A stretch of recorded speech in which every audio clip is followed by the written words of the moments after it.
This is Audible. The Bear in Me, a BBW bear shifter romance, written by Amy Starr, narrated by Tanya Stevens. Chapter 1. Emily fumbled with the dial on the radio, trying to localize an actual signal. After several seconds of intermittent static, a crackly vibrato pitched through the car's speakers, and she recognized an old Patsy Cline tune, but not the words. She sighed and lowered the volume until it became pleasant background noise. She hoped the music would lighten the heaviness she felt in her stomach. She needed some way to alleviate the apprehension that kept creeping up the back of her mind. She sat forward in the seat, pulling at the thin blue cotton t-shirt that hugged her bodice. Even though it was early June, there was still a nip in the air, and she was alarmed to see goosebumps rising over her bare thighs, all the way to the lip of her cut-off shorts. "I'll have to cover up when I reach town," she thought suddenly, realizing that her preferred style would probably be a bit too shocking for the country folk she knew she'd be joining the ranks of soon. Her long blonde ponytail caught on the fabric of the chair, and she shook her head, trying to free it. In the rearview mirror, a pair of green eyes caught her attention, and she stared back at her reflection, trying to force a smile. "What am I doing?" she repeated to herself. She rolled up the window and propped her arm against the glass and let out a long, protracted sigh. Out the window she saw a large brown painted sign with the words Tanana Forest Reserve etched in the wood. She struggled with one hand to unfold the map on the passenger seat next to her and tried to follow the winding lines. Almost there, she thought, with more relief than she expected. Large conifers flashed by on the road, a deep and impenetrable wall of trees on either side. After 5 hours of driving through their green tunnels, she was starting to get dizzy. The further she drove north, the greater her misgivings became. "You've committed to this," she said out loud, as if trying to remind herself of the choices that had brought her here. The past year seemed like a blur. She could still recall the sunny days in California, the essays and practicums, the hustle and bustle of San Francisco. In the back of her beige Volvo, somewhere in one of the suitcases, she pictured the small piece of embossed paper that officially recognized her as a registered nurse. She'd always dreamed of becoming one, and even though it had taken a year and a half longer than she'd planned, it had all seemed worth it in the end. A thin smile spread across her lips as she thought about graduation day, the speeches and pictures, everyone so happy to have finally made it through the gauntlet. Reality came spiraling back to her, and the smile disappeared from her lips. Nurses were in high demand everywhere, but she still couldn't reconcile her decision to move to Alaska. Neither, in fact, could any of her friends. "You're crazy. You do know it snows there, like a lot. Have you thought this through? It's dark there half the year. Emily Jones, you're going to get eaten by a polar bear." All the various warnings from friends plagued her during the entire drive north. She had played it off as being a great opportunity to see part of the country she'd never been to before. It was also a bigger paycheck than any of the urban or local nursing jobs available. Most of her friends had accepted her choice gracefully. Emily had always been strong-willed, a risk-taker among a social group whose idea of a wild night involved driving around to clubs. When she'd made it clear that there was no way of dissuading her, they'd all accepted it. "Of course, there's another reason I'm out here in the boonies," she admitted to herself. She had heard rumors that Alaska had communities of people, places where she could be safe among her own kind. People like her, those who tended to exist in the imaginations and mythologies of ancient peoples or fairy tales. Some people called them shifters, others demons or ghosts. In all honesty, Emily had never really known what to call those like her. All she knew was the consequence of her birthright. that from time to time the bear would awaken from its hibernation, an instinct flaring like a match in the dark cavern of her subconscious. It was always there, that animal alacrity pulsing in her veins, waiting to get out. She shrugged and turned up the music again. She couldn't escape the foreboding sense of isolation and loneliness. Come to think of it, she hadn't seen another car in either direction for over an hour. She gulped and tried to focus on getting to Fairbanks before the sun disappeared over the horizon. Already she could make out that first hint of golden light, signaling the night. She refolded the map with both hands, steering with her knee, and stuffed it haphazardly back into the glove compartment. Another envelope fell out. She stopped, transfixed by the manila piece of paper, and hesitated before picking it up and setting it on her lap. She bit her lip and unfolded the requisition form. Emily Jones, registered nurse, Fairbanks Denali Center, and a starting date for her internship at the hospital. As the forest pulled away slightly, she could make out the orange glow of the city, and soon she was idling down the main stretch. It looked like a sleepy town. Here and there she could see several of the residents wandering to and fro, an inn with the vacancy sign flickering, several bars that blared annoying pop tunes through their open doors. She gulped again, trying to settle her nerves, and followed the hastily scrawled directions on the envelope. At the northern end of town, hedging the river, she found the correct address and double-checked it in the glare of her headlights before parking on the side of the road. It looked like someone's bad idea of a neighborhood. Half a dozen rustic-looking cabins following the bend of the river, looking out across the rocky flats and the mountains in the distance. Just above the horizon, the sun was sinking between two peaks, and finally winked out just as she approached the series of cabins. "Number 2, she voiced to herself, walking down the sidewalk. A couple dressed in pile jackets and heavy hiking boots gave her a curious look as they passed, and Emily blushed, realizing she was dressed in only a t-shirt, shorts, and a pair of running shoes. "Excuse me," Emily asked. The woman turned, and Emily could see the wide, high brim of her cheeks, the auburn skin and hair that was as black as water underground. She smiled. "You look lost," the woman laughed, unwinding her arm from her partner, a taller man with a thick, coarse beard. Yeah, I just got in, actually. Looking for the Klondike Cabins, the second cabin, I guess," Emily explained, holding up the useless directions on the envelope. "You're in the right place," the woman said. "They're just down there. Sam runs the place, but he's probably out right now. He mentioned he had another tenant coming in." "I'm Emily," she said, embarrassed, quickly holding out her hand. The woman took it with both hands, a gesture that surprised Emily. "I'm Lily. This is Mark. We actually live in number 4, so we're technically neighbors. For a little while. We're building a house further up the river, but we're staying here for now." "It's nice to meet you," Emily said quickly, trying to cover her accent. "Actually, I'm supposed to be working at the hospital." "You'll probably have your hands full," Lily laughed again, a full, honest, booming laugh that seemed strong and genuine. Emily found herself smiling in turn at the bright spirit of this woman, who seemed to exude a kindness from her eyes. "Well, I should probably get unpacked," Emily explained, trying to excuse herself when she noticed Mark grunt and nod at her. "It was nice to meet you both." She found her cabin, and like Lily had indicated, a note was tacked to the varnished door that read, "Key is under the mat. Let yourself in. If you need anything, let me know. Sam." "Sam," she repeated, and flipped over the filthy mat in front of the door. Sure enough, there was a silver key.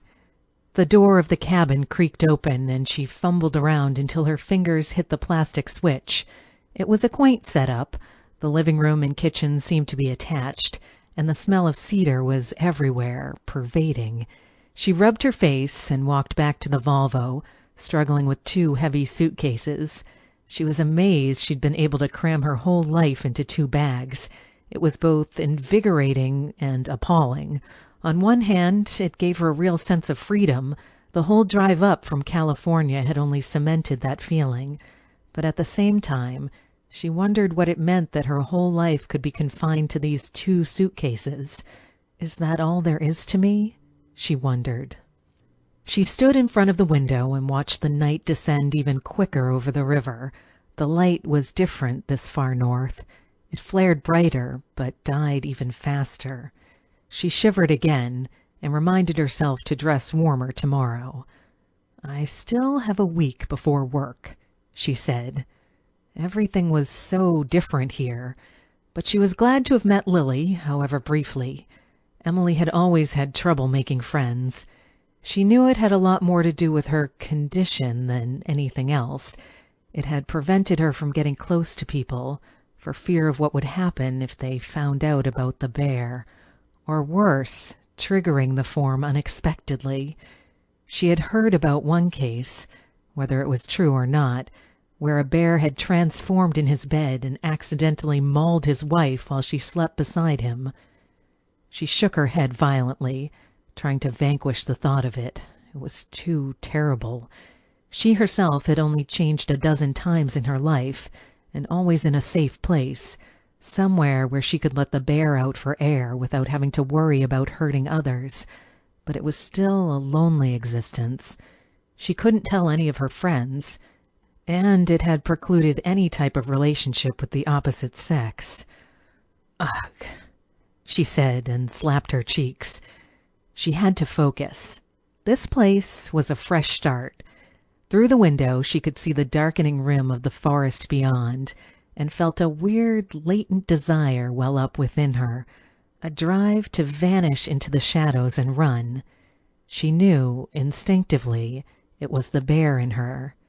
This place, Alaska, it was calling to her, had been calling to her for a long time. There had been no way to explain this to the others back home. She sighed and undid her ponytail, letting the long golden strands rain down over her shoulders, down under the lip of her t-shirt over her breasts. Tomorrow, she thought. She was too exhausted to keep thinking about it now, and locked the door behind her and stumbled into the bedroom. It was small, a third the size of the one she had in her San Francisco apartment, but she was too tired to care. She collapsed face first on the pillow and wrapped the sheets over her. When Emily awoke, there was already a glimmer of sunlight coming in through the window, and she quickly sat up straight and tried to take in her surroundings. It took her a moment to remember where she was, and she felt another twinge of embarrassment. As she rifled through her suitcases, she quickly found some warmer clothes, a pair of long black tights, long-sleeve sweaters, and a big Gore-Tex jacket. As she stepped out of the cabin and locked it behind her, she noticed that there was another log cabin, 2 stories tall, that was attached to another driveway leading off from the cabins, and surrounded on either side by a grove of tall cedars. A big sign, slightly askew, had the word "Landlord" painted on it in different colors, so it looked like a kid's nursery school or something, and she suddenly remembered the note that had been pinned to her door. As she neared closer, she saw that the big chimney was pumping out a thin stream of dark blue smoke, and absently knocked on the door a few times before she had thought of something to say. It took several moments, but the door opened, and a sleepy, unshaven face stared back at her. Yeah?" the man said. Emily blushed again when she saw that the man was only half-dressed. His strong, naked, muscular torso pushed out with each breath he took, the small, curling hairs on his chest catching the morning light. He had the frame of an outdoorsman, someone who had been hardened by the wilderness and many years of learning how to tame it. Emily quickly found herself comparing the overly bulbous and exaggerated physiques of the jocks and gym-goers back home to the lean and dexterous musculature of the man standing in front of her. There was something honest and seasoned about him. His arms were thick, wiry, and she could make out several parallel scars arching over one shoulder. When he caught her looking, she quickly turned away, and he suddenly remembered himself and blushed in turn. Sorry. Just a sec," he said, leaving the door open and disappearing. He returned moments later, buttoning up a plaid shirt with the cuffs rolled all the way up to his monstrous forearms. His eyes still had a sleepy look to them, but the beautiful blonde staring in his doorway had sobered him considerably. "Sorry," Emily said, trying not to grin at his bashfulness, "but I'm in number 2. Emily. I'm Emily Jones. Emily Jones, that is." "Oh," he said, his face lighting up. "I'm Sam. Just Sam is fine. We don't hold too much on ceremony here. I hope you got unloaded all right. Sorry I was occupied last night. Otherwise I would have waited and helped you. You found the place all right, though?" "Yeah," she said, turning back toward the cabin. "It's a beautiful place. I feel a little out of sorts, admittedly. It's much different than San Francisco." "That's right. The letter mentioned you were coming from the deep south," Sam said, and suddenly seemed more at ease as he leaned against the doorframe. Pretty much anywhere south of here is deep." "Letter?" she asked, and then remembered that her university had arranged for her to come here. They'd prepared everything in advance, her job, her travel expenses, even her accommodation.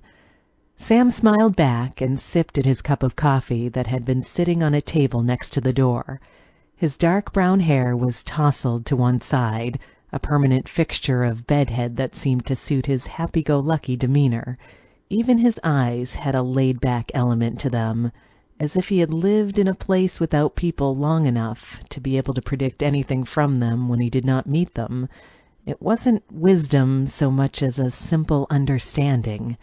Emily suddenly felt exposed, as if the hard, narrowed flint of his eyes were somehow piercing her, unpeeling her layer by layer. "Well, I should probably go. I was going to look around town, check in at the hospital and stuff," she said quickly, panicked. "If he looks too deeply at me, I know what he'll see," she thought. "Wait," Sam said, almost spilling his coffee as he held up his hand. "Listen, I'm free. I'd be happy to show you around. Fairbanks isn't that big, but wouldn't hurt to have a guide, right? It's the least I can do to welcome a new face." Emily bit her lip again and hesitated.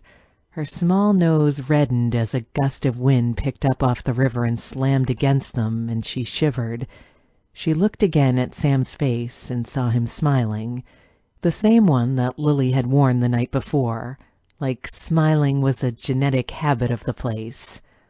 "All right," she said slowly. "If it's not too much trouble." "I'll be right back," Sam said, slamming the door. Emily's eyes froze in surprise, and she shifted her weight from one foot to the other awkwardly. She couldn't really understand why she'd said yes. Because he was handsome?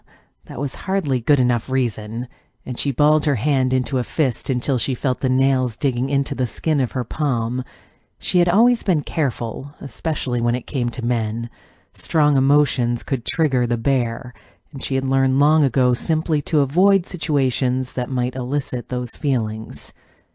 Sam appeared moments later in a heavy wool jacket and motioned to the back of the cabin, where he opened the door of his truck for her, a big black rusty two-seater 4Runner with an open back. She could smell the oil and machinery of old chainsaw parts, bled resin, and sap from firewood. "I call him Old One-Eye Pete," Sam explained, starting up the truck and indicating that one of the headlights was busted. "So, what do you want to see first?" Emily mentioned that she was hungry, so Sam revved into second gear and gave her a brief tour of the downtown drag, including the best places to buy groceries, a rundown movie theater that was playing old samurai movies from the 60s, and a small shack down by the shore where she could get salmon fillets for half price. She was surprised at how well he knew the town, every nook and cranny, and he seemed to have a story for everything. Eventually he pulled over, and they entered a quaint-looking cafe next to the big hotel, and Emily was surprised to make out Lily behind the counter, barking orders back and forth between two skinny high school students in similar aprons. "Hey, I know her," Emily said, whispering to Sam. "You met Lily. That's great. She and her boyfriend are also renting one of the cabins. She's a sweetheart, literally. I've never seen her get angry once, and believe me, I've tried," he said, grinning at his own joke and scratching the bristle on his chin. "She's actually half Denali. Her father used to run a trap line up the coast." When it was their turn, Lily's eyes exploded with glee as she half-tugged Emily over the cash register, while Sam ordered them 2 breakfast plates and paid for it with a 20. "I'll pay you back," Emily said after they'd sat down at the window where they could watch people passing by, and Sam could keep an eye on his truck. "This is really good, by the way." "Don't worry about it," Sam said, cutting off a chunk of egg and fried salmon and forking it into his mouth. "Lily is the best damn cook I've ever known. Just you wait. If you stick around, you might be able to enjoy one of her potlatches." "Potlatch?" Emily asked, raising an eyebrow. "Native pit cook. You put all the food, like deer or game or vegetables, wrap it in cedar boughs and throw it in a pit full of hot stones. Then you cover it all up and let it cook for hours. Seriously, the best damn food you've ever tasted." "Potlatch," Emily repeated, trying out the word in her mouth. "I think the Peruvians had a similar sort of process. They'd superheat stones and throw in food, then cover it up. It was a way of honoring Pachamama, Mother Earth, you know." "No kidding," Sam replied with genuine interest. "Guess all ancient folk know best." Emily returned to her food and noticed that several of the men in the cafe behind Sam were eyeing the two of them from another booth. They were older, thin and gaunt-jawed, all dressed in the same sort of dull plaid. One of them, a thin-shaved crew-cut of gray hair bristling like quills from the top of his head, kept his gaze leveled on her as he drank at his black coffee. "Ignore them," Sam said without looking up. "The bloke's behind us," Sam said casually. "How did you know?" He shrugged, forked another piece of egg into his mouth and chewed. "Sharp eyes, sharp ears. My father always said I had a good feel for people. I could feel them glaring from a mile away. Pay no mind. Most folk, like Lily and others, are cherubs. That's most of us. Occasionally you get some grumpy old-timers." Emily swallowed and played with her food. It was another reason she had wanted to move to Alaska. Sure, she enjoyed the big city. It was always exciting. There was always something to do. But the amount of people and stimulus was sometimes overwhelming, especially when she felt the bear waking in her and all her senses heightened. When that happened, being around millions of people was almost intolerable. Sam must have noticed her agitation because he reached toward her jokingly and dabbed the edge of her mouth with his napkin. "So, what do you think of our little town so far? Be honest. I'll know if you're lying." Emily caught his mischievous wink and took a sip of her own coffee. "It's nice. You have to realize I'm from the big city. Most of my days were spent at home reading or occasionally going out to parks and stuff or events. San Francisco has an amazing art scene." "There's parks here," Sam said, "but I'm afraid no shopping centers." "I'm not really a shopper," she snapped back. "You're not really what I expected, if I'm being honest." "And what were you expecting?" "Well, I mean, we'll have to work on your wardrobe," he said, smiling. "But I always figured city folk were a bit, stuck up and ditzy. You're not." "You've been watching too much TV," she said. "Actually, I don't own one," he said, stretching his cheeks into a faux grimace. "I know, total hick. Truth is, if I had a TV, I'd probably become lazy and never leave it. I figure better safe than sorry." Emily grinned again. She still had her misgivings about life in a small Alaskan town, but somehow the presence of people like Lily and Sam had given her hope. They finished their breakfast, and as they were leaving, Lily called out and suggested they all get together later on for a beer, to which Sam made a cute salute with 2 fingers. As they walked down the sidewalk, Emily closed her eyes and let the fresh sun bathe across her tanned cheeks. The small dewdrop shape of her chin dimpled as she smiled in spite of herself. She realized how long it had been since she had really been able to smile without forcing herself to. The growing exasperation, the impending sense of claustrophobia she felt while finishing her studies in San Francisco had accumulated like a second skin, something restrictive and cloying. She knew it was still just the after effects of her road trip, of reaching a new place with new people, the promise of a new job that was making her giddy. It still felt good.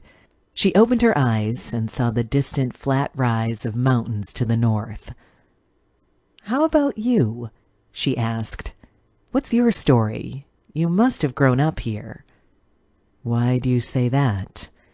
"You seem to know everyone, and you know this place like the back of your hand." Sam turned over his hand and made another mock expression of surprise. "Well, you got me. I actually grew up a bit north, a place called Trapper Creek. I'll take you up there sometime. It's a small place, cut off. But as a boy, I couldn't have imagined a better place."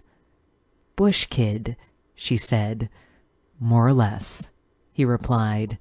"Then, like most young kids around here, I joined the military. There's a base south of town. You would have passed through it." She nodded, remembering several signs warning about trespassing. "I did some stints overseas. It was the first time I'd actually gone anywhere. It's weird. You never realize how big the world is until you're far away from home and can count the kilometers and days it would take to get back." Sam paused and stuffed his hands in his pockets, and Emily saw a muscle tighten in his jaw, like a piano wire pulled along the bone, a tension in the angle of his smile as he tried to shake it off, and she let her eyes fall. "If you don't want to talk about it, I'm sorry, I didn't mean—" "It's okay," he said suddenly, and Emily brushed a lock of hair over her ear as the two of them passed by a used bookstore in silence. We all have secrets, she thought to herself, and she had kept hers so close to her heart for so long that she knew it was better to leave it alone. If people wanted to open up to you, they would. If not, trying to force yourself in would only push them farther away. After a pause, Sam continued. "Anyway, after I returned, I built a couple of cabins, started renting to hunters that come up here for the open season. It's not a lot of money, but it helps pay the bills. When I realized that hunting was big, I decided to buy a plane. Took me a long time to save up, but I bought a small Cessna. Now I give shelter and tours to hunters that come up on their vacations." They both stopped at Sam's car, and Emily let out a whoo sound to indicate she was impressed by his life story. "So you own 2 businesses?" Sam scratched his head sheepishly. "Yeah. In my spare time, I do lots of odd jobs, kind of a jack of all trades, but master of none, if you know what I mean. Not like you, graduating top of your class. You're probably the most educated person here," he said as they both got into the 4Runner. He pulled out and they drove down another section of road that was on the border of the town. When Emily had first entered Fairbanks, the dense foliage of fir and cedar and pine had seemed a bit suffocating, as if the forest were trying to consume her. But now, in the safety of Sam's truck, with him beside her, it didn't seem quite so sinister. She leaned against the window and spotted a dark shape flying above them, and pointed it out to Sam, who squinted and quickly made the determination it was a bald eagle, probably a fledgling. They made a large loop, and both fell into silence, but Emily could feel Sam occasionally looking over the passenger seat at her. Each time she tried to catch his glance, he quickly brought it back to the steering wheel or the dashboard, his brow scrunched up as he made a concerted effort to look concerned over the mileage or gas intake. She made it a small game between them, pretending not to notice his sideways glances and luring him in, and then quickly turning her head as if she'd seen something out the front window. Her impertinence finally struck her on the fourth or fifth time, and she bit her lip again. "What am I doing?" she repeated. It was easy to get carried away. Sam was very handsome. There was a rugged structure to his face, something at once tough and uncompromising, but at the same time filled with kindness, a strange benevolence that she had never known growing up in the city. Maybe it was just the way country folk were. Being so far from civilization and other people, you had to look out for each other. Maybe it was just something that rubbed off on you the more isolated you were. Still, she had to be careful. She knew that shifters like herself, whether they were wolves or bears or forms she had only heard rumors of, were often the subject of prejudice. Even in a remote town like this, there was always danger. It was a cynical but predictable element of human nature, one she had learned to deal with a long time ago. I was taught well, she thought, suddenly thinking of her parents for the first time in years. The realization that it had, in fact, been years since she'd thought of them was even more of a blow, and she leaned against her hands again and turned her face away from Sam. "You all right?" he asked suddenly, his voice several decibels quieter. She took in a deep breath before she answered and turned, the fabric of her open collar crinkling as she moved. "Yeah, just lost for a moment." "What you thinking?" She hesitated. "My parents, actually. It's funny, I haven't thought about them in a long time. I think it's this place. They would have liked this place. Sorry." She apologized again. "It's okay," Sam said, stepping on the brake at a yellow light. "I take it your parents, you're talking about them in the past tense." "They died when I was very young. I was raised by a family friend," she explained. "I think the woman who took care of me probably didn't want the job, but felt obligated, you know. She did well enough, though, considering what a brat I was. But she didn't want to be a mother, and I didn't want to be a daughter. I learned to take care of myself." "I'm sorry to hear that, Emily," he said. It was the first time she'd heard him use her name, and the intimacy of that utterance struck her as magical. She could feel her heart thump faster against her ribs. "It's all right, really. They had good lives while they were here," she said. "If you don't mind me asking, what happened to them?" "I'd rather not talk about it, if that's okay." Sam nodded. "No problem. I'm sorry. My parents passed away, too. It's a bit difficult to deal with when it happens. Like an empty spot opens up that you're not sure ever can be filled," he said, his voice becoming more and more distant. Emily must have been staring at him because he blushed again and laughed weakly. "So, why don't you tell me what I've been dying to know since I saw you?" he said suddenly. "Why'd you decide to come all the way out here?" The question was one she'd been asking herself for a while now, and she wasn't quite sure how to answer it herself. She appreciated Sam's patience as he continued to drive around, allowing her to formulate an answer. "I think I've always known I was a bit different from my friends down in San Francisco. Don't get me wrong, they have great lives and I love them, but I've always been on the fringes, like I didn't quite fit in or something, no matter how hard I tried. They could smell something on me. I don't know, this probably isn't making any sense." "Keep going," Sam urged. "I've always known I wanted to help people, That's why I studied so hard. But in the last year, as graduation was coming up, I felt like I was heading for a roadblock or a wall. I needed to find a way off the tracks. Does that make sense?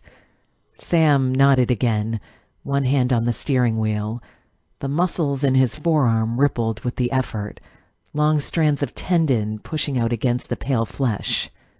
"More than you know," he replied earnestly. "I don't know why I'm telling you all this," Emily said in an exasperated tone. "I just met you and I'm telling you things I haven't told my friends before. It's weird. I'm sorry for unloading." "You need to stop apologizing," Sam said tenderly. "I just felt like Alaska might have people more like me. Somewhere," she struggled for the word, "easier." Sam seemed amused and slapped his steering wheel hard enough to make Emily jump in her seat.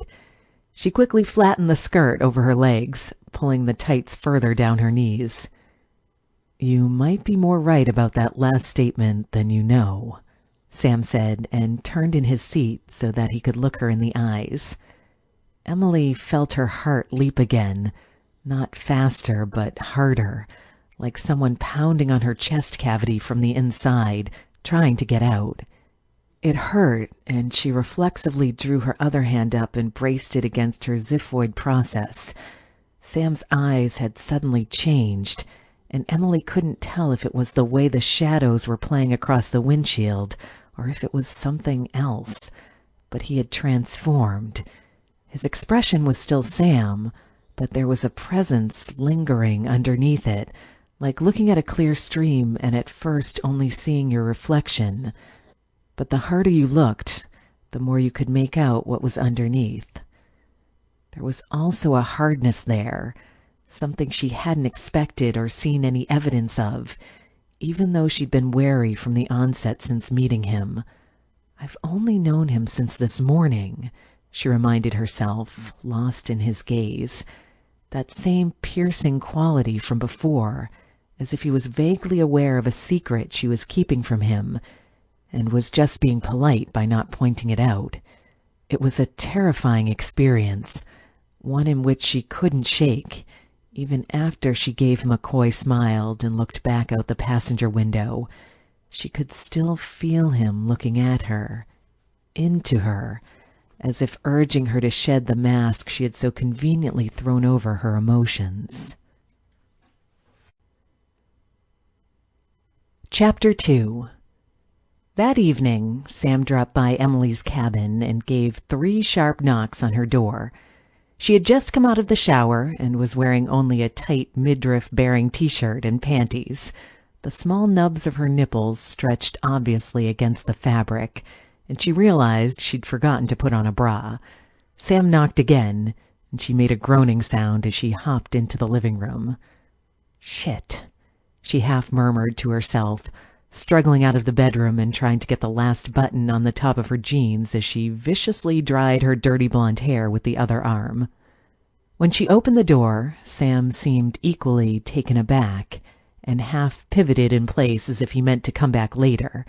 He had freshly shaved, and even his hair was a bit tidier, combed over to one side as if the wind had gotten hold of him in a single direction. He still had on a plaid shirt, but this one was new, and she could almost make out the crisp seams. There was something else, too. He smelled differently. The morning when they'd first met, he had smelled like she imagined lumberjacks ought to smell like, wood and sap and the faint caustic whiff of gasoline, the rugged blend of sweat and coffee. It wasn't unpleasant, per se. She had learned her own scent could be quite powerful, especially when she was in form and the bear had awakened in her. But now he smelled more— what was the word? She hated that the only thing she could think of was human. The lingering lie of soap, paraffin from a candle. It was a strange, exotic, and brisk smell that reminded her of the river outside, which was like a constant humming in her mind, always in the background, reliable and consistent. She remembered herself and quickly urged him inside, hurtling more apologies as she disappeared back into the bedroom and told him to make himself at home. "There's no rush," Sam said, his hands behind his back. "I phoned Lily at the cafe, and she's just finishing up for the night and says she'll join us in the bar in 15 or so." Emily came back out of the bedroom, fidgeting with a bra strap, and saw Sam turn away again. He'd clearly noticed her lack of preparedness earlier, and she cursed herself silently for having forgotten to put on a bra. She didn't have huge breasts, but they were well proportioned, especially when framed in the dozen or so t-shirts she'd brought with her. All of them, she now realized with some dismay, tighter and more revealing of her cleavage than was the norm around Fairbanks.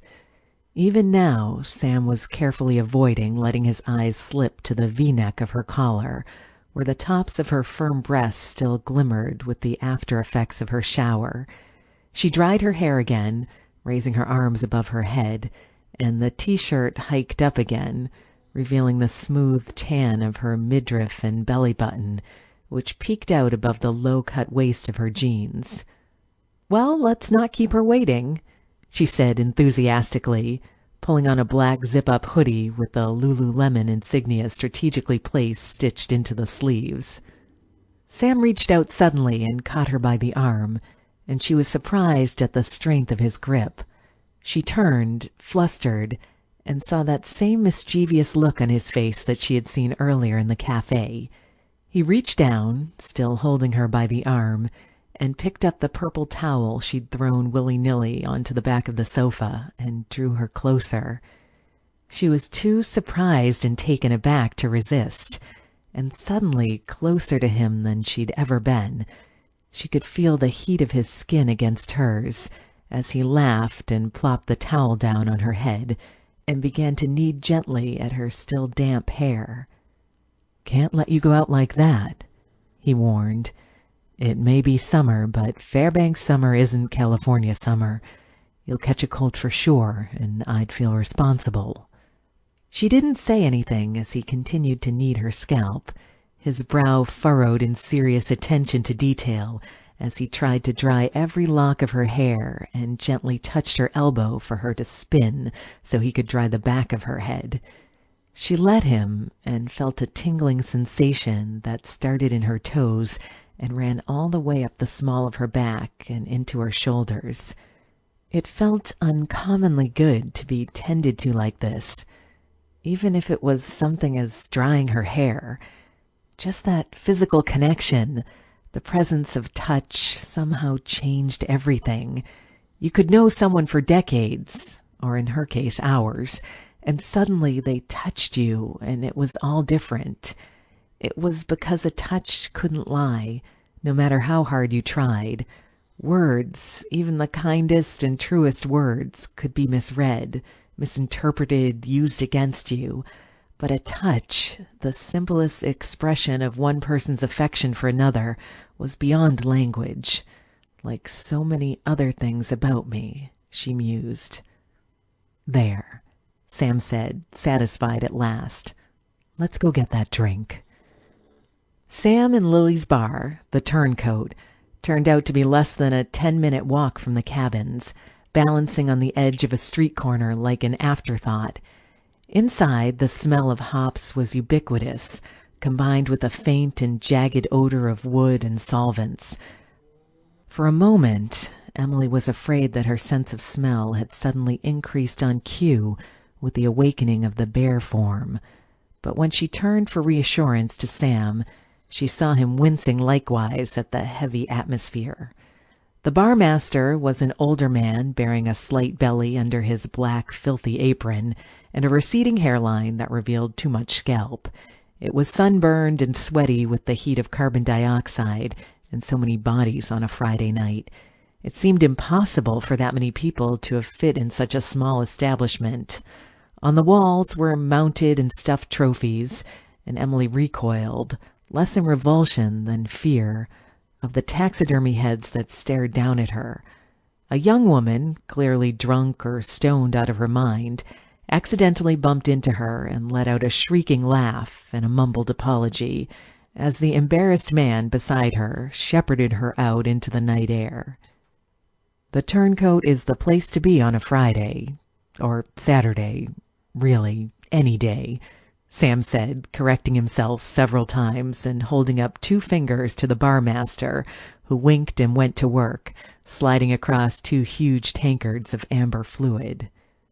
"It's not that different from San Fran," Emily shouted over the chaos, even though she knew she was lying.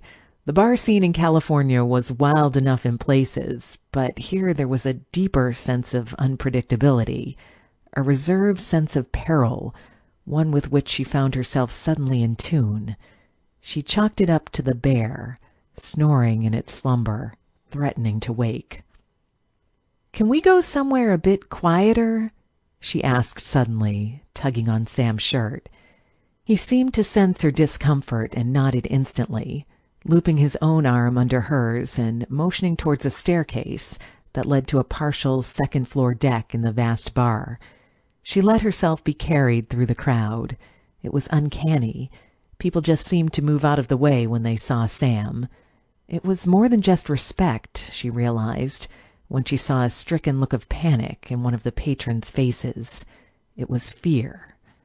The upstairs was a little less rowdy and seemed to be inhabited by the older generation.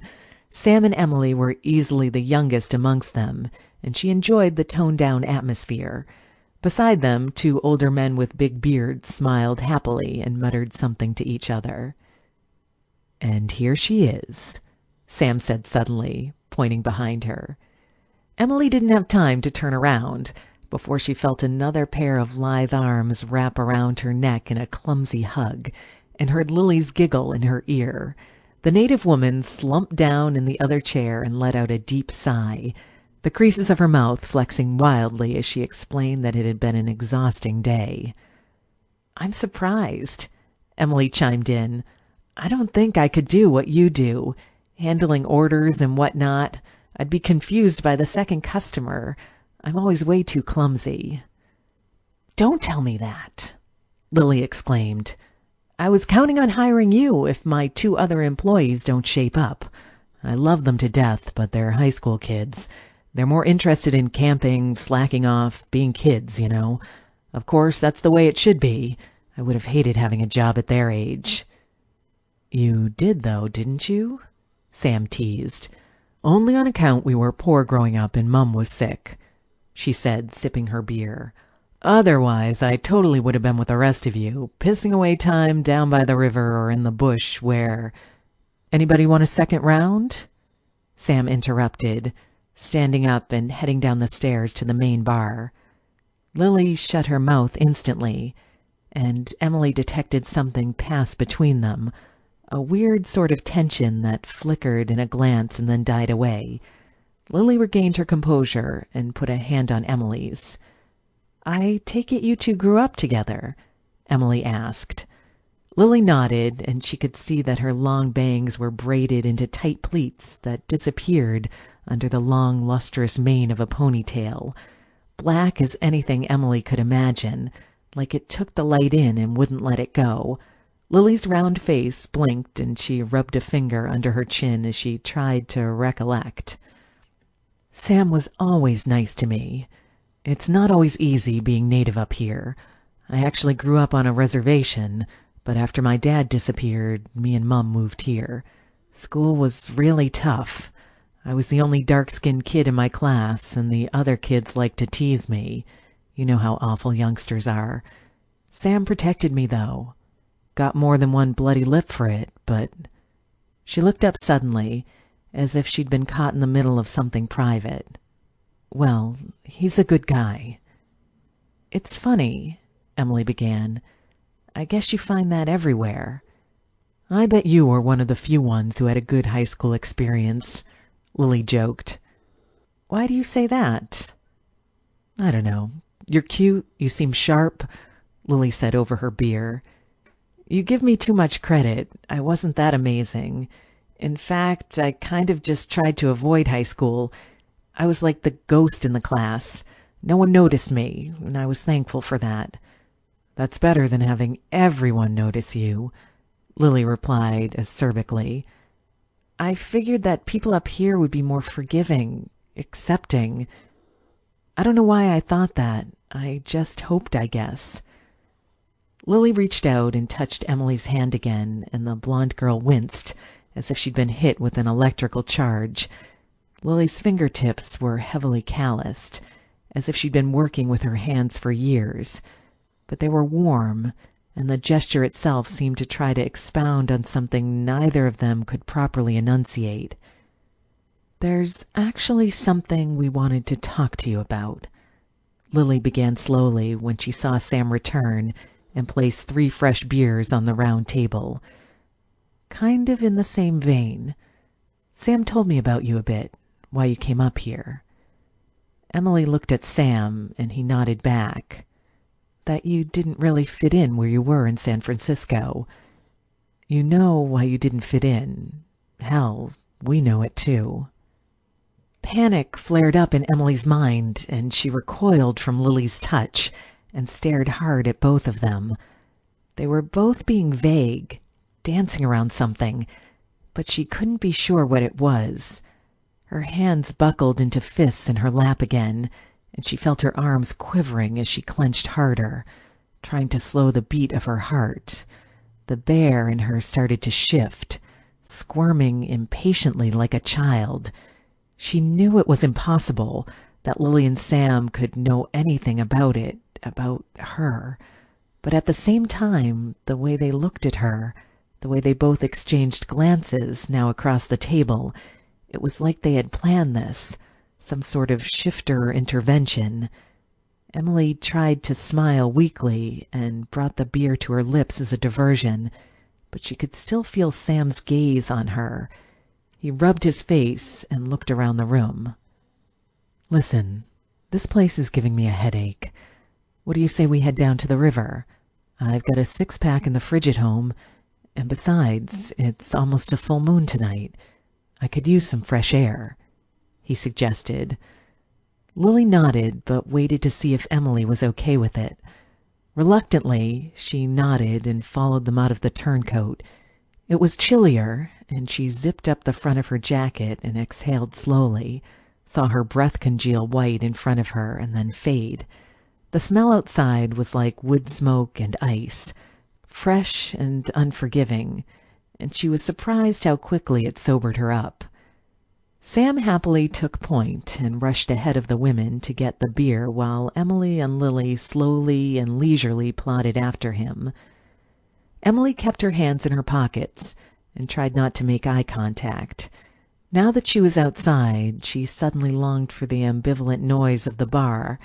At least there it was possible to blend in, disappear. But then that's what I've always done, she thought absurdly to herself. Are you okay? Lily asked suddenly, her voice squeaking out of her throat. Yeah, sorry. I think those beers hit me harder than I thought. Just trying to clear the cobwebs a bit. I'll be okay. Okay, Lily replied, not really believing it. When they reached Sam's cabin, he was already down by the river and waved to them with a flashlight. He'd positioned 3 lawn chairs out on the dry floodplain of the rocks and had another beer open. Above them, the yellow moon was climbing the sky, and it painted everything below in a kind of pale blue shimmer. As they sat down and sipped in silence for a few moments, Sam broke the stillness again. Listen, Emily, back in the bar, I didn't mean to upset you. I know that you've probably been hiding most of your life. When you live with a secret that long, it becomes a part of you. You can almost start to believe in the lie you tell yourself, Sam mumbled. Emily stood up again. She'd had enough of it, and danger seemed to pulse through every nerve of her being. The lawn chair tipped over and clattered on the rocks, and both Sam and Emily turned hurriedly toward her. I don't know what you're... It's okay, Emily, Lily said, standing up and trying to calm her with her voice. It wasn't working. The blonde woman was livid, tense like prey that had been flushed into the open. Sam, you bumbling idiot, Lily hissed back at him. "You really do lack tact." Sam scratched his head sheepishly again. "Yeah." "Just show her," Lily commanded over her shoulder. "Words can come later. Right now she just needs to see that she's not alone." What happened next seemed dreamlike in its intensity, something that seemed impossible rationally, but the moment it happened you knew it couldn't have been anything but possible. Behind Lily, the tall man unbuttoned the front of his shirt, and Emily could see the rippling muscles of his chest even in the dim light.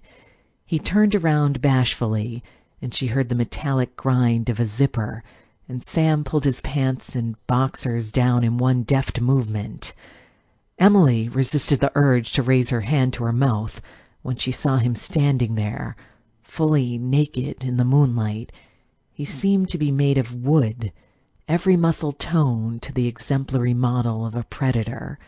The white angle of his buttocks caught on the moonlight, and Emily suddenly found a raw desire well up at her navel, a kind of warm numbness that went right to her cheeks. Lily obviously noticed and chided Sam. "I said show her, not flash her," the native girl remarked. Sam smiled and turned toward them, and Emily did bring up her hand to her mouth this time. He was even more gorgeous than she had imagined. She tried to avert her eyes from his lower half, but even in the darkness she could see his members swinging in the shadows, the overgrown olives of his testicles mounted between the bulk of his thighs. His abs tightened and buckled as he let out a small chuckle, and he held out his arms at either side, palms toward her, an unmistakable gesture that meant, "I'm not going to harm you." It was primitive, but it resounded with Emily, even though she acknowledged it was calling to a part of her soul she had long since tried to forget and bury. "Here we go," he said softly. In the next moment he seemed to writhe, like he was possessed of something, and Emily could hear the familiar sound of bone cracking and sinew rewiring itself under the flesh. She darted forward, her medical expertise coming to the forefront of her mind, but Lily had anticipated it and stepped in front, wrapping her arms around her. "Just watch," she whispered. Sam let out a groan and toppled forward on his knees in a series of convulsions that shook his naked body. The sounds grew louder as she heard him growl, and suddenly his shoulders became larger. A huge, dense forest of black fur seemed to sprout magically from his back, down his arms, his legs. Even Sam's head blended into a kind of low moan as his nose and mouth jutted outward. Emily knew instantly what was happening, but still couldn't accept it. Tears welled in her eyes as she watched him transform in front of her, until at last the bear that was Sam gave a last shake and turned its small black eyes toward her. "We knew you were one of us the first time we saw you," Lily whispered, still holding Emily, who had grown weak and could only stare through her tears. "We could sense it." "How?" "Sam and I have always been like this. There are others, too. We look after one another, keep the secret, protect our own. It's why you came here. Can't you feel it, Emily?" "I don't understand," she said, shaking her head and falling to her knees. Lily kept her arms fastened around Emily's shoulders until she stopped trembling. "You haven't been in form for a long time. If you had, you'd have recognized Sam and I as bears, too. It's instinct. We try to find each other. I think that's why you came here," Lily explained. Emily gulped and tried to stand up, and Lily helped her. The bear behind them let out a small little woof, more like a playful acknowledgement than anything sinister, and Emily laughed.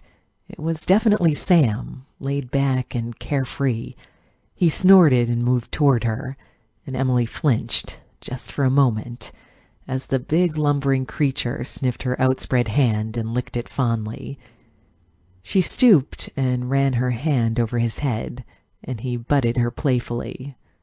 "Now you know," Lily said, putting a hand over her shoulder. "Welcome home, sister."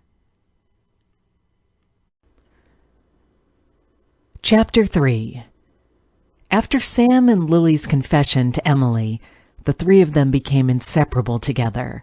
It was refreshing to Emily, who had always tried to deny the bear in her, to be able to go with Sam or Lily after work or on the weekends into the forests outside Fairbanks. It was hard for her at first. Transforming always meant having to disrobe, and she still had a very human embarrassment about being naked. Around Lily it was okay. She seemed quite at ease being naked, even in the chilly mornings or evenings under the shade of the trees. But then, Emily reminded herself, Lily had grown up embracing the bear in her, and she was beautiful. Although she was a bit more petite than Emily, Lily's body was a flawless auburn color that ran from the top of her eyebrows all the way down to her feet. And besides that, she had an illimitable grace to her as she stripped, and would give instructions on how best to align her focus when transforming, or where and where not to go while in form. Lily always seemed to take a certain joy in her tutelage, and Emily routinely couldn't stop from grinning at the naked nymph. "What's so funny?" Lily would ask, hugging her stomach. "You're just so comfortable," Emily would reply. "Well, let's get you naked too." It was different when she was with Sam. At first, all three of them would go into the woods, a small little grove that hedged the river, but was far enough away from the populated areas to give them the privacy to practice their forms. Lily was unabashed about stripping down in front of Sam, and gingerly stepped out of her panties, hanging all her articles of clothing on the down-sloping branches of a cedar. Emily was deeply jealous of Lily's small, pert breasts, which angled upwards and had large brown areolas, unlike hers, which were larger and impossible to hide.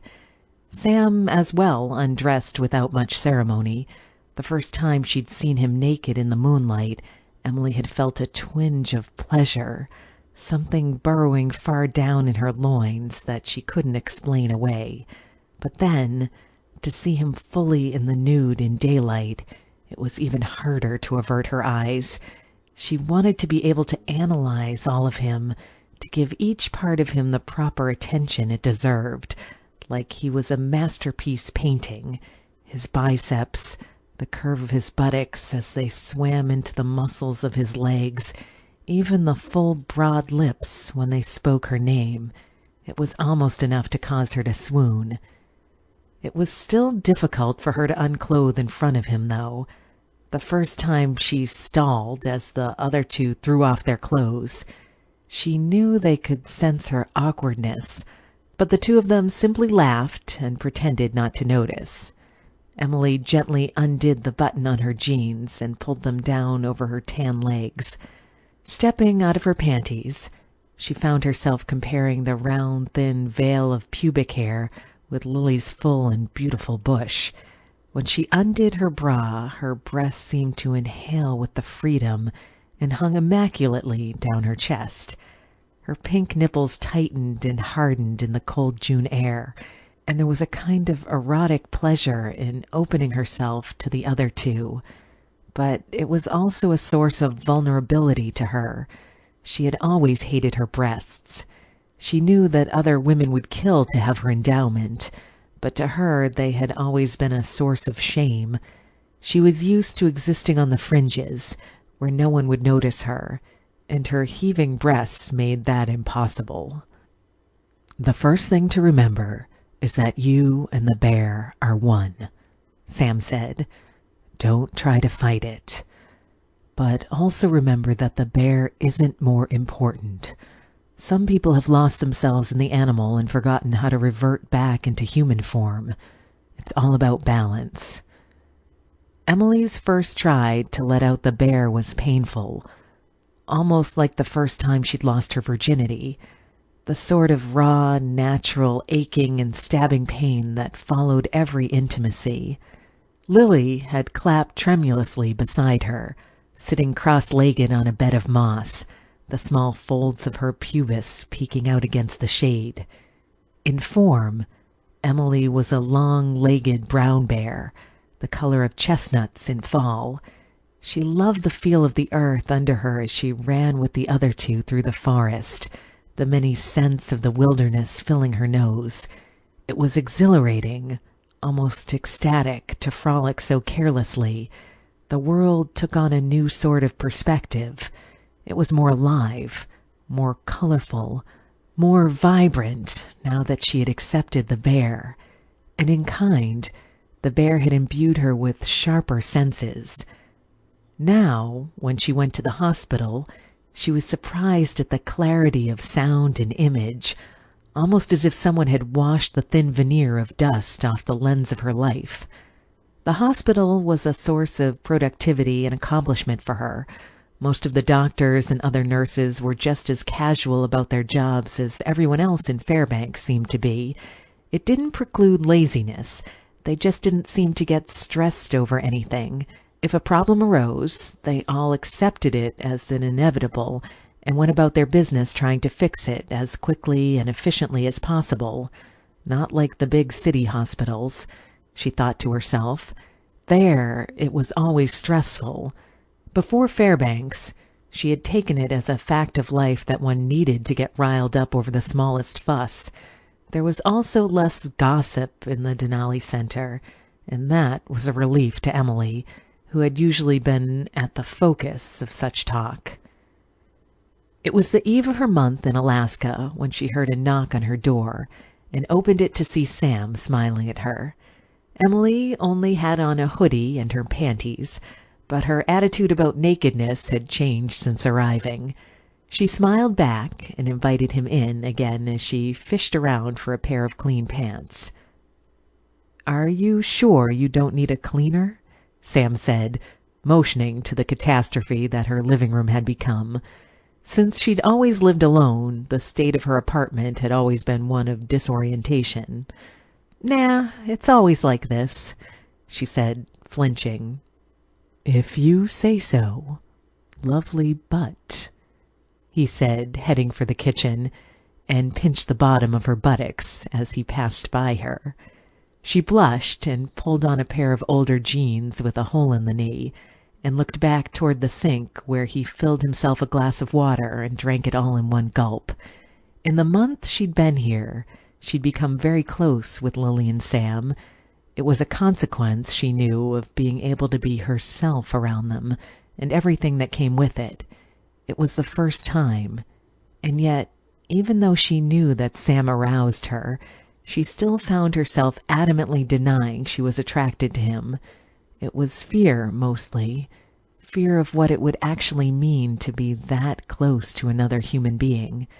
In a way, she longed for the relationship that he had with Lily, something that was fraternal, familial. It seemed simpler that way, less messy. And yet, as she pulled up the zipper on her jeans and watched him, she couldn't help but wonder what it would be like if they were closer. She bit her lip. Was he even interested in her that way? Certainly there was a degree of closeness, but she was uncertain about how far that really went.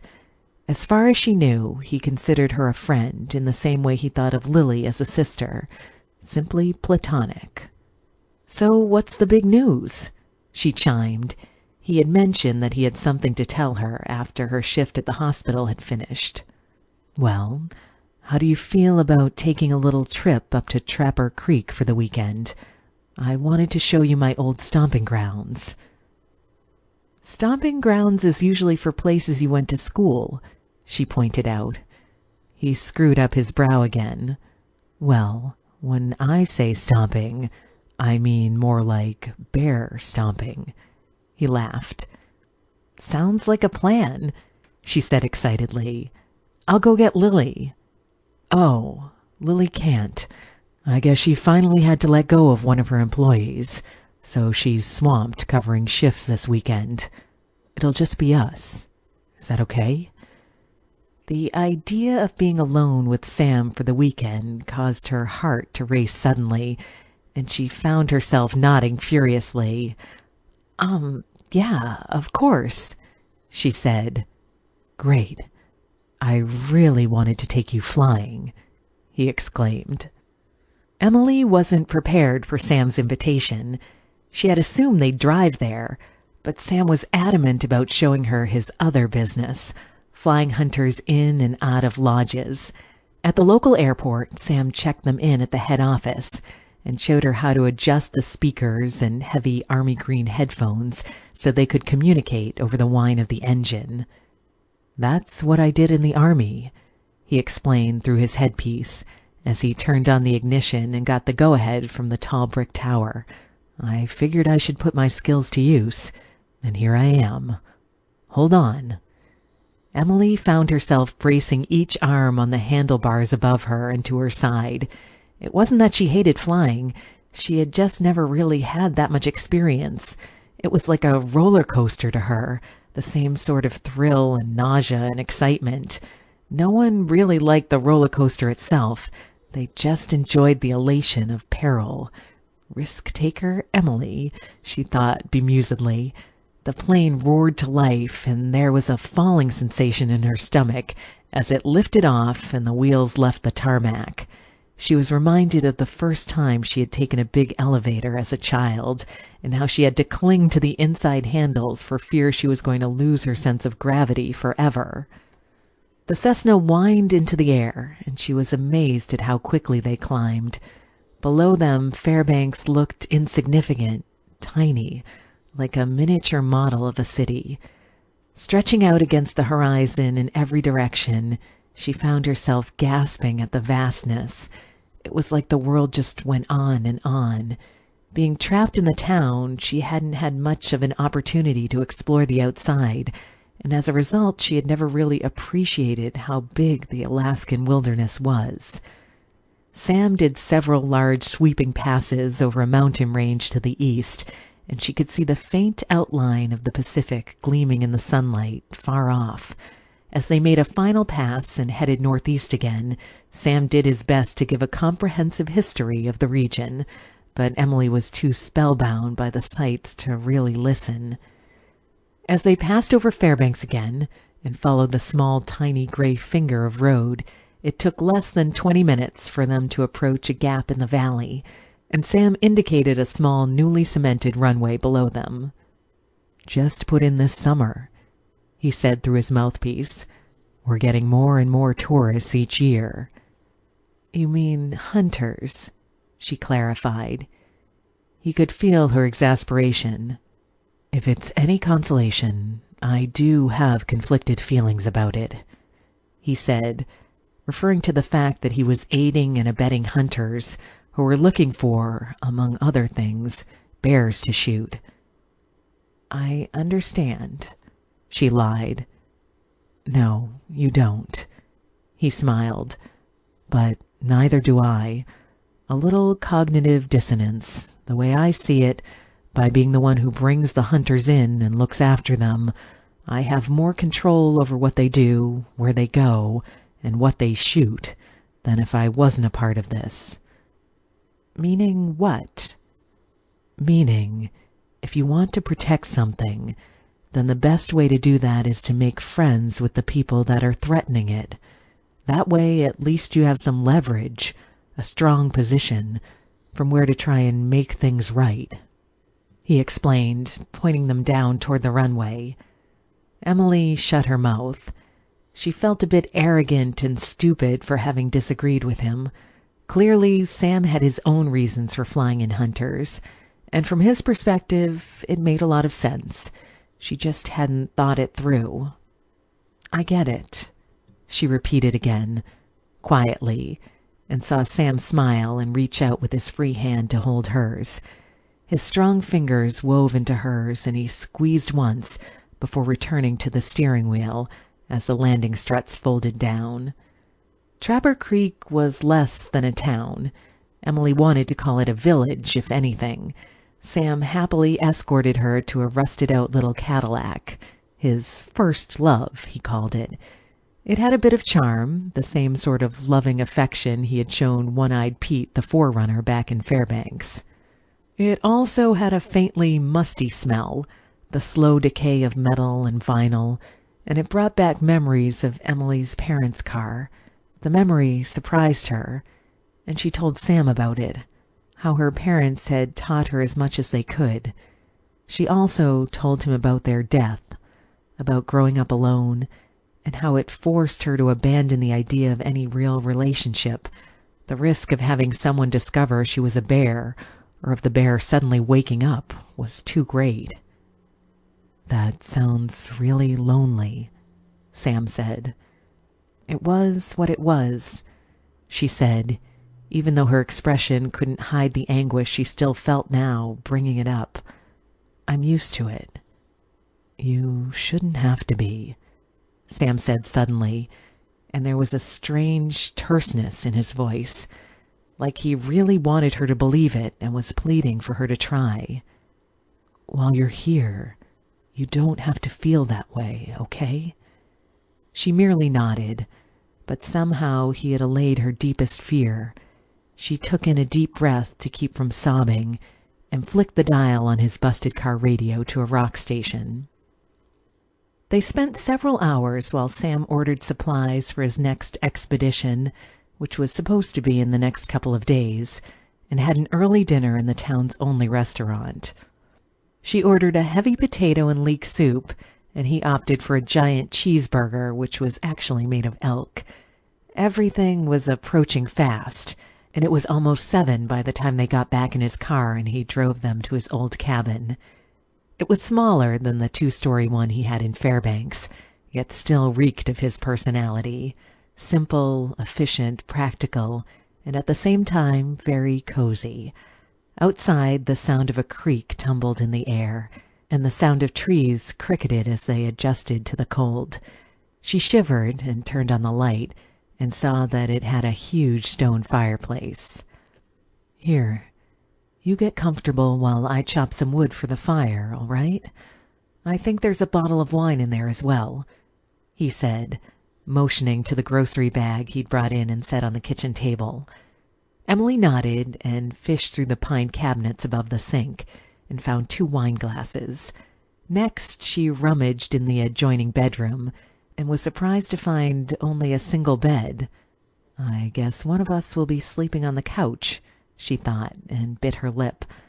During the flight to Skinner Creek, she had been looking for any indication, something that would give away Sam's true intentions bringing her here. Was it a coincidence that Lily had been too busy? She'd made a few offhand jocular remarks that Sam was the most eligible bachelor in Fairbanks, but Emily had shaken it off as one of Lily's matter-of-fact quirks, always the matchmaker. Absently, she tugged the pile of blanket off the foot of the bed and strolled back into the living room. She could hear the snap and twang of wood splitting and the heavy grunts as Sam lifted the axe and brought it down again and again. She curled up on the couch and wrapped the blanket around her and shivered. "Whew," Sam said, stumbling in with an armload of wood. "I forgot what a bitch birch is to split. I'm really out of shape." "Here," she said, lifting the other full wine glass to him as he dropped the wood in front of the fireplace. He took it and took in a deep breath. "So, make a toast." He scratched the 5 o'clock shadow growing on his cheeks. "Me? I suck at making toasts. Honest, I'm the only one who ends up with bread when they're trying to make toast. Why don't you?" "Coward," she teased. "All right, fine. To Lily, then, who can't be here." He clinked his glass against hers and took a sip. "Next time, for sure," he said, setting the glass down and lighting the fire. The tinder took to the match immediately, and in moments there was a roaring fire. Emily sighed and made room for Sam beside her, plopping her feet into his lap affectionately while she took another sip of wine. He smiled and tickled her soles, forcing her to kick him gently in the arm. He laughed and held up his hands again in surrender and gently massaged her feet. She sighed again and closed her eyes, enjoying the press of his fingers against her bare feet. She had always assumed that most of her tension was kept in her neck, but as he pressed harder and wrapped his hands like gloves around her, she almost melted. She kept her eyes closed and tried not to open her mouth, but every so often he would hit a tender spot, and her mouth would open slightly, and she'd let out a moan. How long they stayed like that, she couldn't guess. The fire radiated its heat against her eyelids, and she listened to the steady pulse of his breath, low and bear-like, even in his human form. After a time, she opened her eyes and saw him gazing into the fire, hypnotized by the movement of his own fingers on her skin. "Did Lily really have to work?" she asked, and suddenly bit back on the words. He turned toward her, and his fingers stopped. "No," he admitted. "I didn't think so." "I invited her," he went on, "but she said it would be better if she, how did she put it, found something to amuse herself while we amused each other." Emily gaped at him, and he let out a little chuckle. Then they both erupted into laughter, and Sam held his sides, while Emily wiped tears away from her eyes. It was so like Lily to have some sort of quip on the ready, and hearing Sam's impression of her was more than she could bear. Her ribs hurt, and she clutched at her tummy until the laughter finally dwindled down. She sat up next to Sam and looked into his eyes. He gazed back, and she remembered the first time she'd seen him as a bear, the softness his eyes had held back then, now reflecting off of hers. "I wasn't sure how you saw me," she said softly. He reached out and cupped the side of her cheek with his palm. She closed her eyes. His fingers, where they touched her, were like funneled coals, synaptic fire, an uncompromising desire that inhabited both of them, sliding in their blood. "Let me show you," he replied, even softer. He drew his mouth to hers, and she stiffened when she felt his lips pressing into her. She kissed him back and raised her own hand to the back of his neck, pulling him closer. She let out a little moan as his tongue forced between her lips and into the cavern of her mouth, and she moved to meet him. Their tongues darted back and forth, and she felt a warm flow of saliva move from his mouth into hers. It was like a jolt. She kissed him harder and plunged her tongue into his mouth. It was enough to cause him to open his eyes mid-kiss. She felt him reach behind her, his hand spread wide over her lower back, and she let out another little moan as her shirt hiked up and his fingers explored the ridge of her spine. "Is this okay?" she heard him whisper into her neck. She replied by pulling at his shirt until he got the hint and peeled it off his back in one swift motion. She did likewise, letting him help her pull her t-shirt over her head. He kissed her again, and his hand settled on top of her breast and squeezed gently. In another moment, she felt his hand moving under the bra and couldn't restrain a little gasp as his thumb brushed over her nipple. It responded to his touch immediately, hardening, and she writhed into him harder, his strong arms enfolding her in an embrace that went beyond human. In all her life, she had never known any other bears aside from her parents, and even then, she had never been physically close with another of her kind. It was like stepping into a raging river.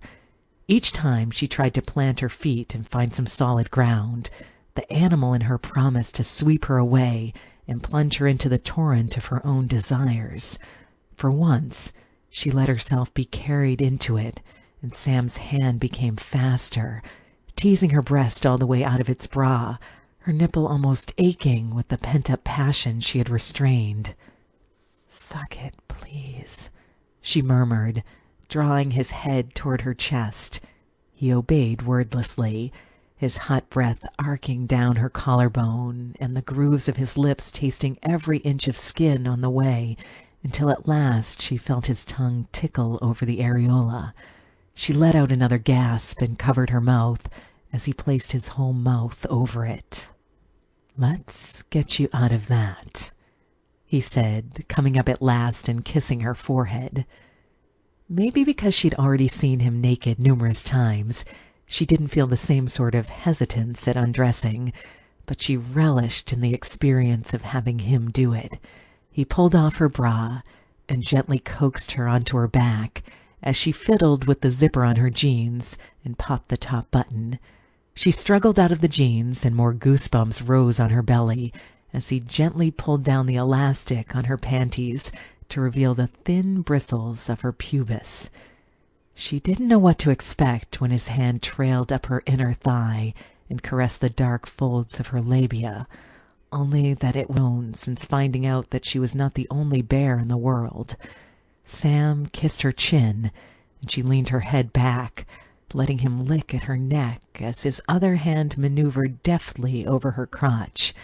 Emily covered her mouth a second time when he dipped a finger into the crevice between the folds and found her ready. He drew his finger, already wet with her, up over her belly button, leaving a small dark trail like the path of a snail. In moments he was out of his jeans as well, and perched above her as she leaned into the couch on her back. Gently she spread her legs and looked down. Sam had changed again. The look in his eyes was the same one she had seen when he was in bear form, as if in this moment, even though he was still in human form, every other part of him had transformed. He grunted, and she saw his penis swell, hard and stiff in front of her, its head engorged and swollen red with blood. "Put it in," she pleaded, her voice suddenly reaching a desperate timbre. Carefully, he rested the shaft against the small divot, and she felt it press against the bottom of her clitoris. The experience was like another electric shock, something that caused her whole body to tremor, and she raised her back, arching her breasts toward him. He guided his member closer to her vagina and pushed gently against it, causing Emily to squirm as it worked its way into her. She tried to relax and allow him entry, but the feeling of having another person in her was almost too much to bear, and she reflexively clenched the inner muscles of her vagina. Sam must have felt it, because he closed his eyes and let out a deep breath, trying to keep from coming all at once. "You're so tight," he murmured. "I know. Deeper, please. Fuck me, Sam," she replied, her hands clutching at Sam's wrists as she leaned into her and his hips bucked. There was a wet sound, and Sam opened his eyes and looked down at Emily. Her hair was splayed out on the pillow like 1,000 golden scrolls, and he had become the scribe, the one to write her tale. She was beautiful, and as she began to move back and forth, Emily opened her mouth in pleasure, her eyes dreamily half closed as he worked her towards an orgasm. "I'm almost there," she murmured, gripping his wrists harder and opening her legs wider to him. He plunged in deeper and deeper, and Emily felt her insides burning. She let out a deep scream that bubbled up from her belly, which was already in spasms with the beginning of the orgasm. Sam leaned over to her as he came inside her, burying his mouth against hers to muffle the scream of her pleasure, and she wrapped his legs around them. An explosion seemed to rocket her insides, and she wrapped her legs around him and thrust viciously into him, eager to experience every moment of the orgasm for as long as it lasted.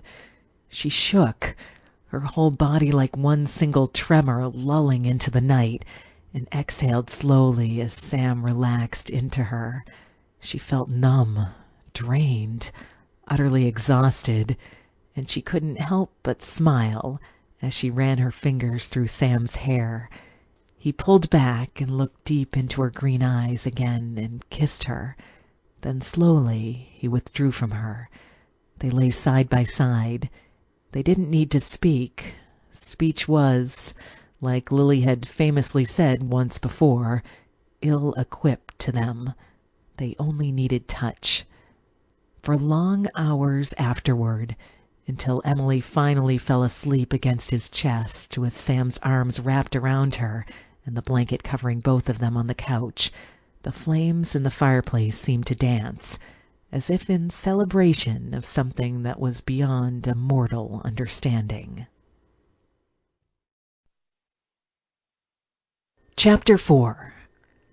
The next morning, when Emily awoke, there was already a shaft of early sunlight coming in through the kitchen window, illuminating the latent dust. She propped herself on her elbows and looked around, but there was no sign of Sam, and the fire was dead. Outside, she could hear some sort of bird warbling a complaint. Absently, she stood up, and the memory of the previous night returned to her. She smiled again in spite of herself, and looked down at her naked body, at the triangle of her hips as they swam into her nether regions. In a way, she could still feel Sam inside her, a swelling presence that had explored her in a way no one else ever had. She blushed instantly and felt another tingling below her navel. On the kitchen counter, there was a note from Sam saying he had decided to run some errands first thing. It was a hastily written note, and she wondered why. Did he have some sort of misgivings about what happened last night? It had all just sort of happened. She made a mental note to try and talk to him about it when he returned. In the meantime, she was hungry. She was halfway through pouring coffee into a mug and serving some scrambled eggs on 2 plates when Sam finally burst in again. He was out of breath, but the sight of Emily again with her hair down and pouring yellow yolks onto a plate in her underwear was enough to make him grin like a puppy, and he picked her up and kissed her again, pulling her by the waist into him. "I made eggs. I hope you don't mind. Oh, and coffee. Is everything okay? Why are you breathing so heavily?" "Looks delicious," he said, sitting down. "And I'm breathing heavily 'cause I gotta look at you." She tossed a piece of toast at him and was surprised at his reflexes as he snapped it out of the air and took a bite. "Seriously, though, just some trouble with scheduling." "Nothing too serious?" That familiar tension line in his jaw popped out again, and he lowered his eyes. "Well, I was supposed to take a couple of hunters into the woods on Monday, but it turns out they had to reschedule. The only time they could get off from work was..." "Was what?" she said, sensing a trap. "Tomorrow." He shrugged apologetically. At another time, Emily would have been a bit put off. It had, after all, been his idea to fly all the way out here with her for the weekend. But at the same time, the development in their relationship and his apparent comfort with how things had turned out now had made her a bit more forgiving. She shrugged. "I understand. Does that mean you'll be heading off tomorrow?" Sam paused again. "When it rains, it pours," he said. "We have to head back to Fairbanks today, actually. Apparently the faucet in Lily's cabin and 2 of the others also burst last night, and there's water everywhere. I'm going to have to work today and tomorrow just to fix it. I'm really sorry, Em. It looks like the weekend's busted." She felt sympathy toward him. He was probably the same age as her, but he was the double owner of cabins and a tour company. Plus, she could see how awful he felt about it. No doubt he had been running around Trapper Creek all this morning trying to work something out so as not to disappoint her. She reached across the table and touched his hand. "But what about the hunters then? If you have to fix all the plumbing over the next 2 days, then I'll probably lose one of my big paydays." He shrugged. There was silence across the table as the 2 of them ate. And again, Emily could tell that Sam was quite distraught over matters and doing his best to try and put on a brave face. She bit her lip again and fumbled with her eggs, her appetite suddenly lost. An idea was rooting around in her head, but was only half formed, like a halo of ice around a puddle. Nothing had crystallized yet.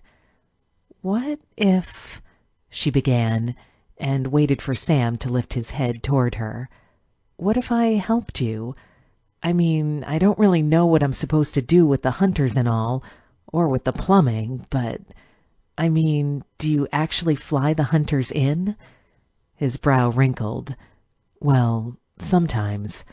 I've actually got Al at the airport that can handle the flying, but someone needs to help the hunters unpack. It's mostly a grunt job, but, you know, customer service." "Well, I could do that," she joked, flexing her bicep comically. Sam shook his head and then paused when he saw she was being serious. He sat up and crossed his arms, and his eyes were lost, staring at the empty plate of eggs, and Emily could see that he was mulling it over. "Are you sure, Em? I mean, I know you're strong. Hell, you or Lily could kick my ass single-handedly on your own," he said, and Emily smiled, even though she knew that probably wasn't accurate, at least not in human form. "But these hunters, they're roughback, you know. You think you can handle them?" "If you'd asked me that a month ago, I would have said absolutely no. But now," she smiled back at him, "things are different. Besides, it's like you said, if you miss this chance, it'll affect your company."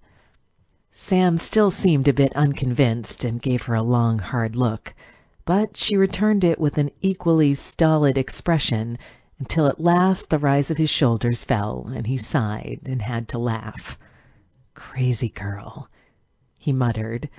She stood up and crossed the table and sat down in his lap, straddling him as she wrapped her arms around his neck. "That's me," she winked. "So what do I do?" After they'd finished eating and clearing the dishes, and Emily had gotten dressed, Sam took her over to the airfield again, where he introduced Al, an older man in his 60s that had cheery eyes nested behind years of sun-wrinkled folds of skin. He seemed always at the limit of his own emotions and about to break into laughter, even though he never did, and he and Emily hit it off immediately. "You didn't tell me that you were hiding a supermodel," he accused Sam, pointing a craggy finger at the younger man. "Knowing you, I thought it'd be safer that way," Sam flashed back, and Al beamed a smile and kissed Emily's hand. He had been a bush pilot all his life, flying from Alaska down into northern Canada. A huge map on the wall of his small office had tacks and lines of string attached to it, and when Emily inquired, Sam secretly put a finger to his lower lip as if to warn her.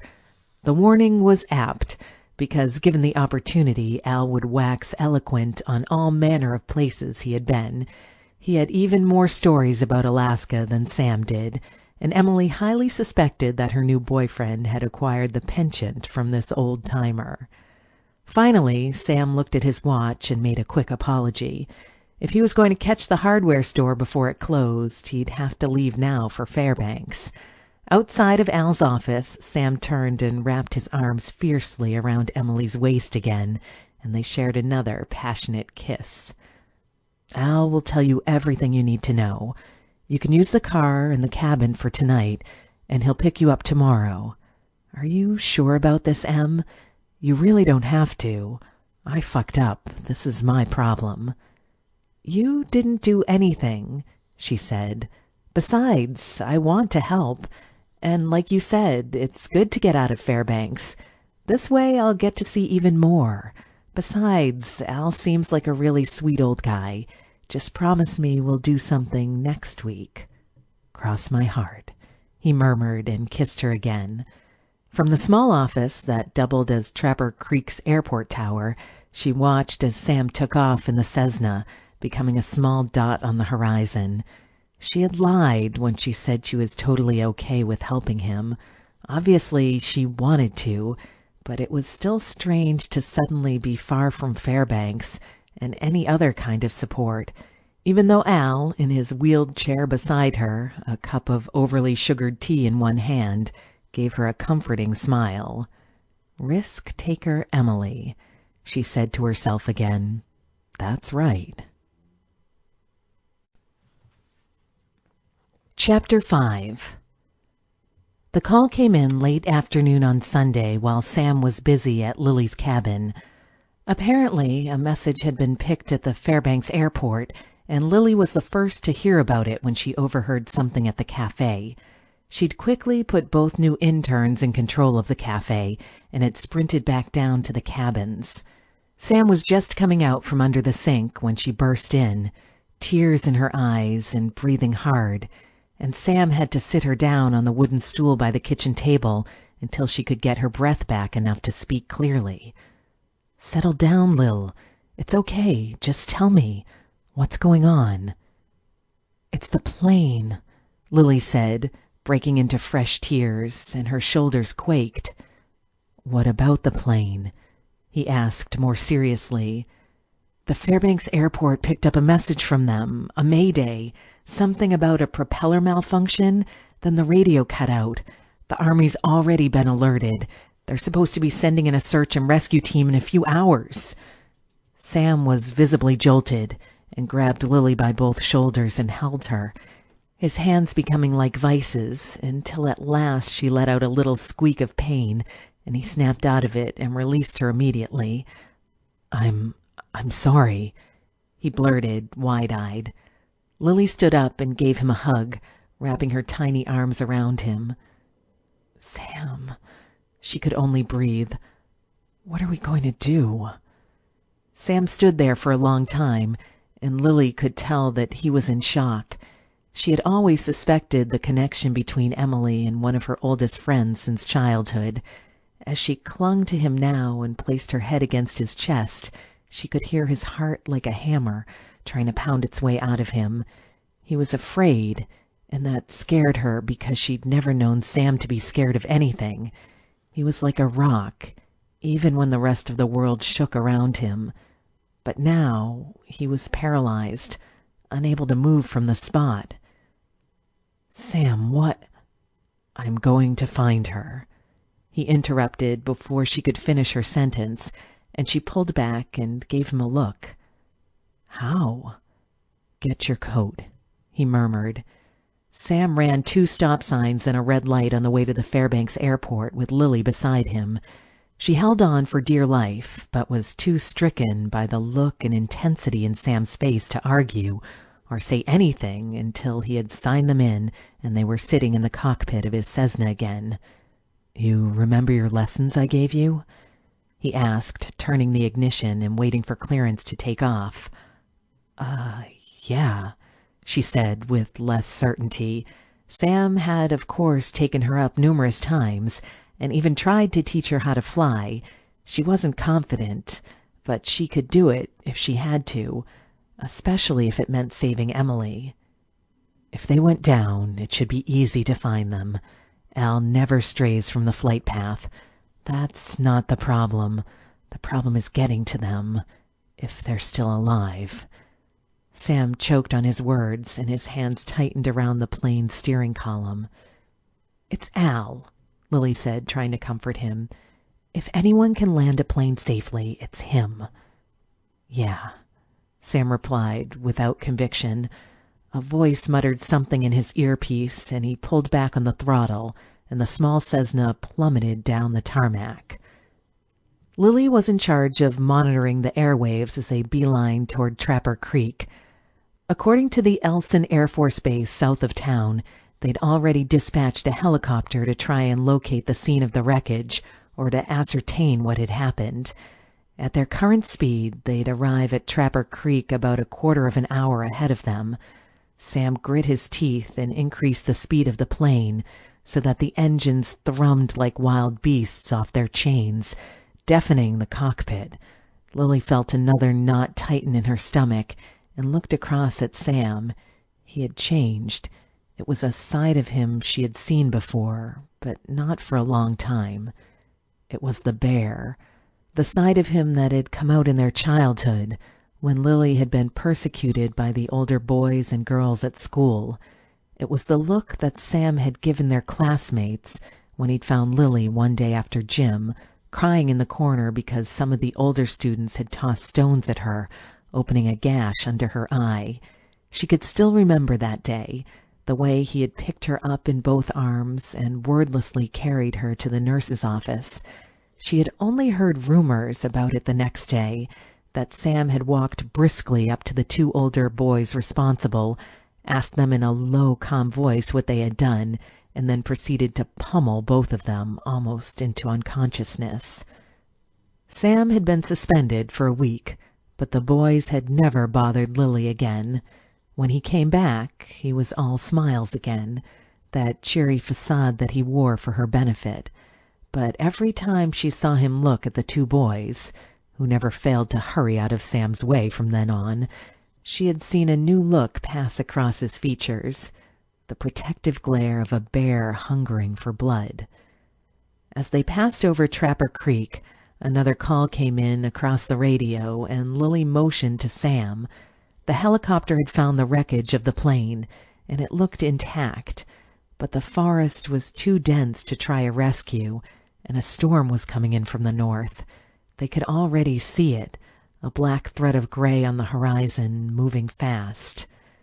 Sam took the plane into a nosedive, increasing speed as they buzzed over the wilderness, until at last they could make out the orange of the helicopter returning to base in order to mount a rescue by foot.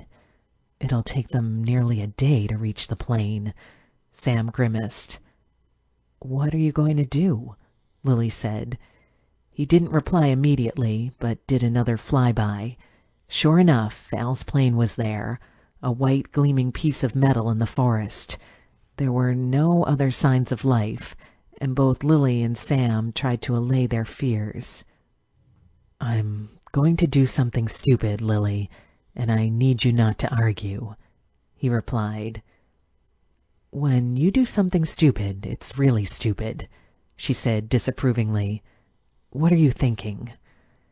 As they passed by the wreckage of the plane below, Sam diverted the plane over a small body of water, a deep river that wound its way into Denali National Park ahead of them, like a blue tract of vein leading into the tissue of forest.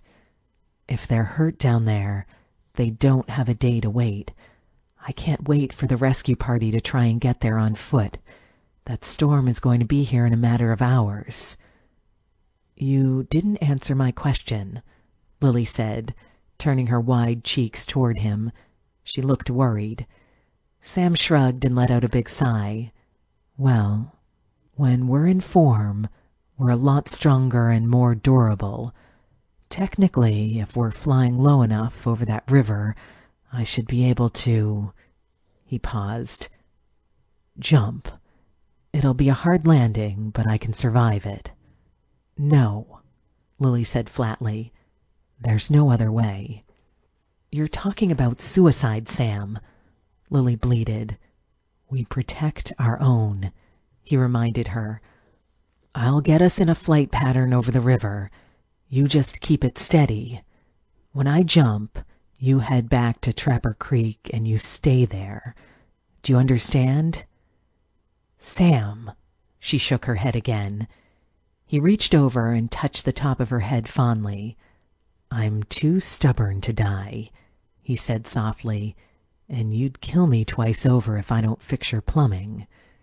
It was a bad joke, but Lily let out a little sob and nodded, placing her hands on the second steering column as Sam made a last pass and dove in low over the ravine. The river had a straight patch for almost a kilometer, but it was still mind-numbing to be this close to the ground. Trees flashed by dangerously on either side as they hovered meters above the raging torrent.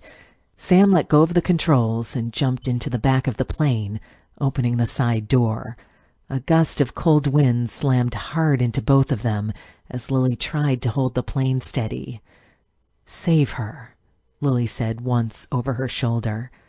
Sam merely nodded and tore off his shirt, already half transforming. The plane swerved slightly to the left as he turned into the bear, the extra weight displacing the center of balance, and Lily grunted and tried to correct. Then Sam jumped. He was still only half in form when he leapt out of the plane, and as he struck the cold glacial runoff, he couldn't help but let out a growling gasp. The torrent ripped at his muscly hide, flattening the dark brown pelt of hair. He growled again, and his muzzle burst from the water as he clawed at the water, trying to tread water. A stone under the water slammed into his side, and he let out a moan and dug in with his huge claws. In a matter of minutes, he had dragged himself onto the shore.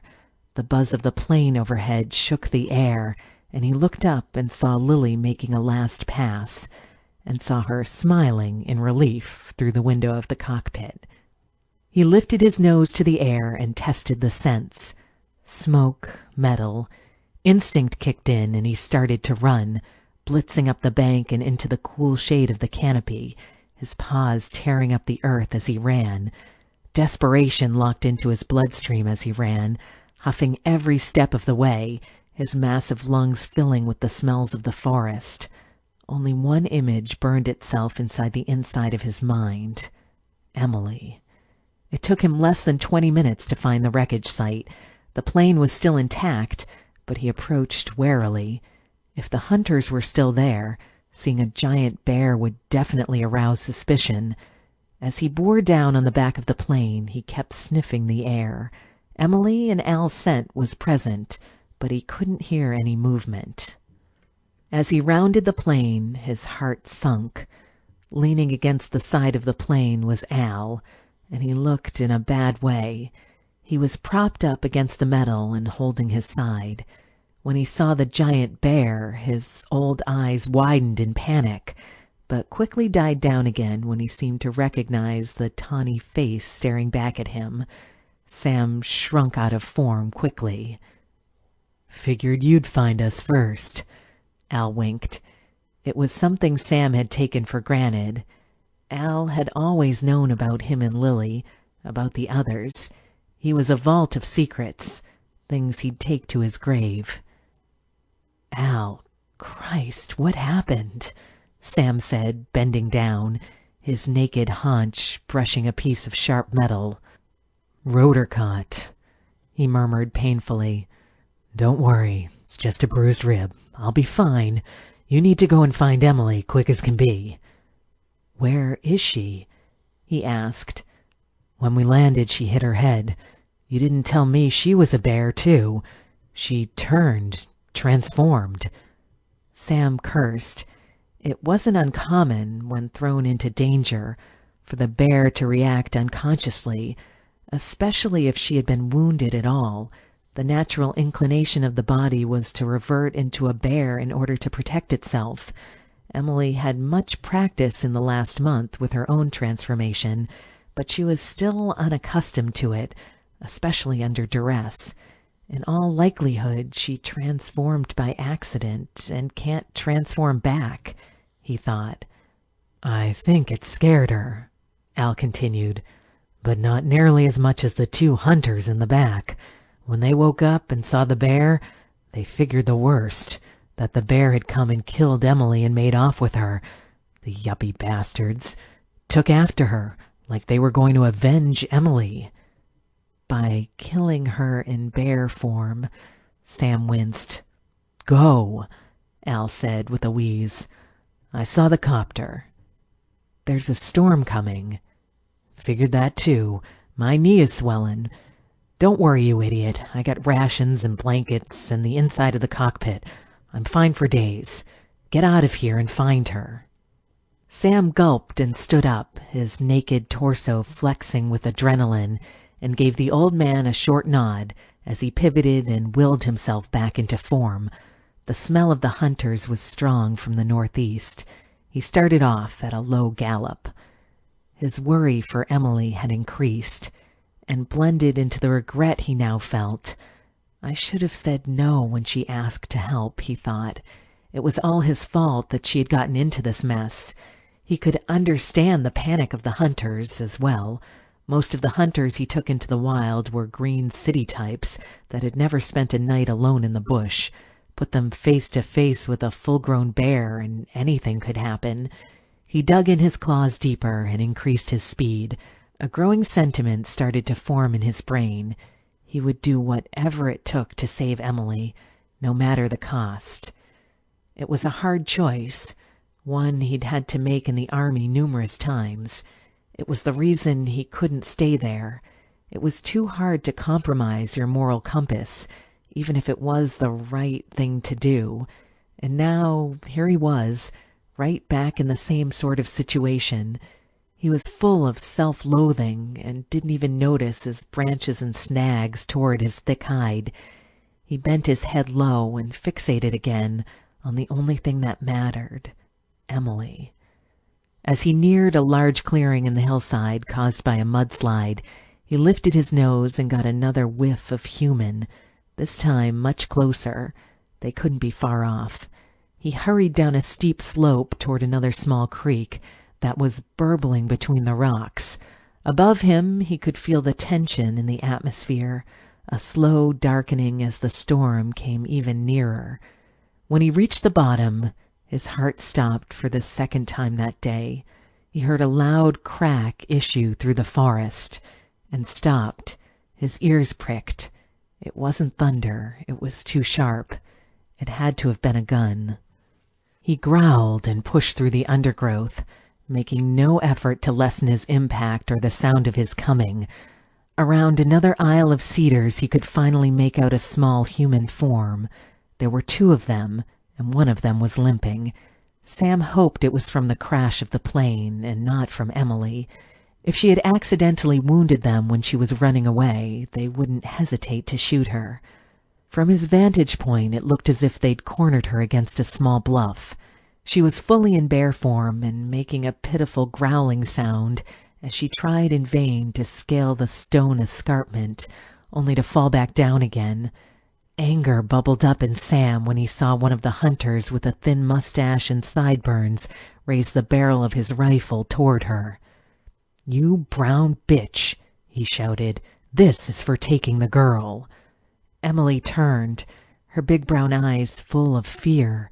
She seemed to cower back against the wall, expecting the worst, to die alone, here at the hands of two hunters. She made a small growling sound that tore at Sam's heart. "Emily, I'm here," he wanted to shout, but instead it came out as a muffled bark. He was close enough that both hunters turned in their boots toward the sound. What they saw was a massive dark shape lumbered tirelessly out of the thicket, its black eyes locked on them with murderous intent. One of the hunters tripped backward, and as he did, the gun flew from his hand, hitting the stones beside him and going off. A terrific boom rocketed the small alcove. Both hunters cringed at the sound, as did Emily, who hid her head with her paws. The only one who didn't flinch in the slightest was Sam. The bullet whizzed past his left ear, burying into a dead tree behind him. "Christ, what the hell is it?" one of the hunters shouted. Sam let out a low, blood-curdling growl. "Shoot it," the other hunter said to his friend.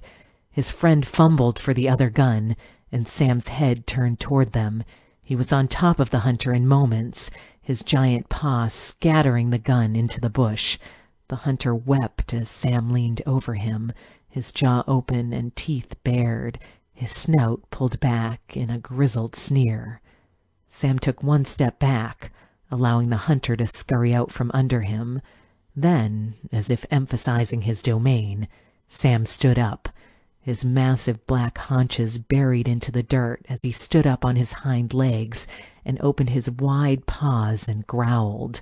It was a growl unlike anything the hunters had ever experienced. It ripped from Sam's throat like the thunder above, and a thin drizzle of rain plummeted down from the skies as he bellowed, long and hard. When he fell back on all fours, the hunters had taken the hint and ran back the way they'd come, tears in their eyes. Sam waited until they were gone and only then slowly approached Emily, who was still shaking in her bare form. He nudged her gently, and she relaxed, all her muscles collapsing at once, partly in relief, partly in exhaustion. In a moment, she had reverted to human form. Sam watched her from behind his big black eyes, her naked form strewn elf-like on the moss, the small cut on her forehead, her eyes shut tightly. Still in form, he nudged her naked body gently until he managed to drape her over his broad, furred back. She instinctively clung to his fur, her fingers strung through the brown hair. Rain started to come down again, and Sam loped slowly and dutifully on all fours deeper into the woods. Chapter 6. When Emily awoke, it was very dark. She had to blink several times to ascertain where she was. The dank smell of granite inundated her, and past her feet she could make out a lighter, circular hole, and it took her almost a minute to realize it was the entrance to a cave. Outside, fresh green scent of cedar lilted in like a perfume, and a steady sizzle of rain was beating down on the forest. She turned on her side and realized she was naked, but somehow the inside of the cave was warm. Someone had dragged a long carpet of moss and put it underneath her. She felt her elbow sink into it as she tried to sit up. "Go easy," she heard a voice whisper from behind her. "You bumped your head." In the dark, she could make out the silhouette of a man, and she knew almost at once that it was Sam. She touched her forehead, where a very thin, shallow cut had already scabbed over, and it all came flooding back to her. The plane had suddenly run into trouble. Al had shouted at them to take cover and brace for impact. It was all a flurry of images and sensations after that. Then a horrible crashing sound as they dragged across the ground, then the dashboard rising to meet her, then fear. What happened?" she murmured. Sam moved closer, and she saw that he too was naked. He reached toward her and rubbed her cheek, and she felt like crying. "You crashed, and then you turned. The hunters with you, they thought you were a bear. I mean, a wild one. They tried to hunt you down." She nodded. Slowly it was coming back, like dredging memories from the bottom of her subconscious, waterlogged images that floated toward the surface of vision. "I remember running. I was afraid. Someone was chasing me." She looked up suddenly at Sam and saw his eyes glint even in the darkness. "They were going to shoot me, but you stopped them. You saved me." He bent low and kissed her forehead gently. "Always." She suddenly panicked and sat up straight, her back poised. "What about the hunters? And Al?" "It's okay," Sam said, holding out his hands. "I scared them, but that's it. I saw them head back toward the crash site, and Al's okay too. The search and rescue team are on their way. They'll all be okay." She shook her head. How did you find me?" Without a word, he scooted forward on his knees and touched her bare shoulder. His touch was warm, familiar, and all the terror she had felt before suddenly dissolved like sugar in water, and she leaned against his broad chest. He smelled like the rest of the cave, damp and warm and safe. He held her, both arms wrapped around the curve of her back, for long moments. Outside, the rain rose in a sustained shush, and she closed her eyes. "I'll always find you," she heard him whisper, and ran the broad side of his palm over her head soothingly. She let out a little purr of satisfaction, and pushed off his chest with both hands so she could look at his face again. The strong edge of his jaw stood out in the dim light, and she pulled herself closer to him, forcing him onto his back. "Do you love me?" she asked, holding the last vowel until it blended into the dark around them. He reached out and brushed a lock of hair over her ear. "Always," he replied again. She bent and kissed him again passionately, drawing her mouth over his, and he wrapped his hand behind her head and kissed back. Emily's breasts brushed over the coarse hair of his chest, and she felt a sliding pleasure move between them as she pressed her nipples into him and kissed harder. His hand moved down over the small dimples of her back and cupped her buttocks as she reached out and dug her fingernails into the whip cords of his shoulders. Gently, at first, she began to rock on top of him until she felt him stiffen under her legs. His long penis thrust upward, flattening against the flesh of his pubis, and she bucked her hips, rubbing herself against him. She let out another little moan. Sam exhaled erotically, feeling himself grow turgid against her.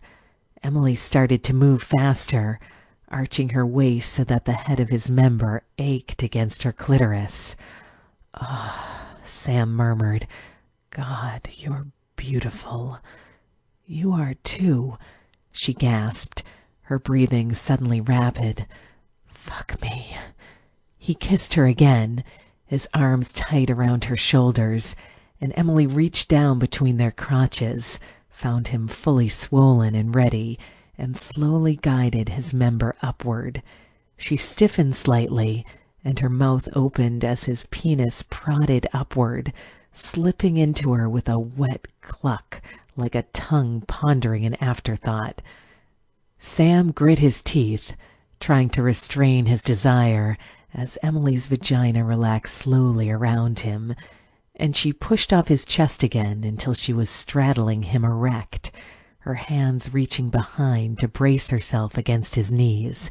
In the dark, she moved her hips slowly, both of them matching the other's movements. Sam reached up, both hands on her waist, and guided her faster. She opened her mouth again, and her eyes had gone cloudy, with a kind of sleepy eroticism. Sam smiled, the same dreamy look across his face, and moved his hand slowly up her waist, over the pendulum of her hips, and placed one palm flat against her navel. She put her own hand on top of his and cried out as he thrust upward, probing her even further, alive with some primitive urge to explore every part of her, to make it part of his own understanding of what it meant to love. "Harder," she whispered, taking his hands and moving them to her round breasts, which swayed to the sound of the rain. "Harder, Sam. Fuck me," she half whispered, closing her eyes. A low growl, like the kind he had uttered at the hunters, something that tore from his throat like a dark, eroded instrument, overtook him. He gently pulled her down beside him and onto her side, so that her round, glistening buttocks, now shimmering with the dampness of the cave and their own mingling sweat, jutted sensually towards him. This time it was his turn, and he wrapped one arm across her chest, fondling her breasts as his other hand fixed his penis. Emily had always imagined that to be with another like her kind, a bear, a creature so intimately belonging to the wilderness, that it would be rough, quick. But as Sam struggled against her, his mouth and tongue moving across the side of her neck, she had never known such gentleness. She opened her legs slightly as he spooned her, and he reached down, found her already wet, the insides of her thighs moist with both their excretions, and moved into her again. She opened her legs wider and pushed her belly out, feeling the pressure mount on the inside of her vagina, the hood of her clitoris folding back and suddenly unbearable. Sam reached over, and his hand settled over her hip, grappling for purchase as he moved into her again and again. her buttocks slapping against his crotch with each movement, and both of them nearing the apex at the same time. His other hand squeezed tightly on her breast, and she reached behind her, sinking her fingers into his hair as she let out a little scream and covered her mouth with her hand. "I'm coming," she choked, shivers already moving up her abdomen.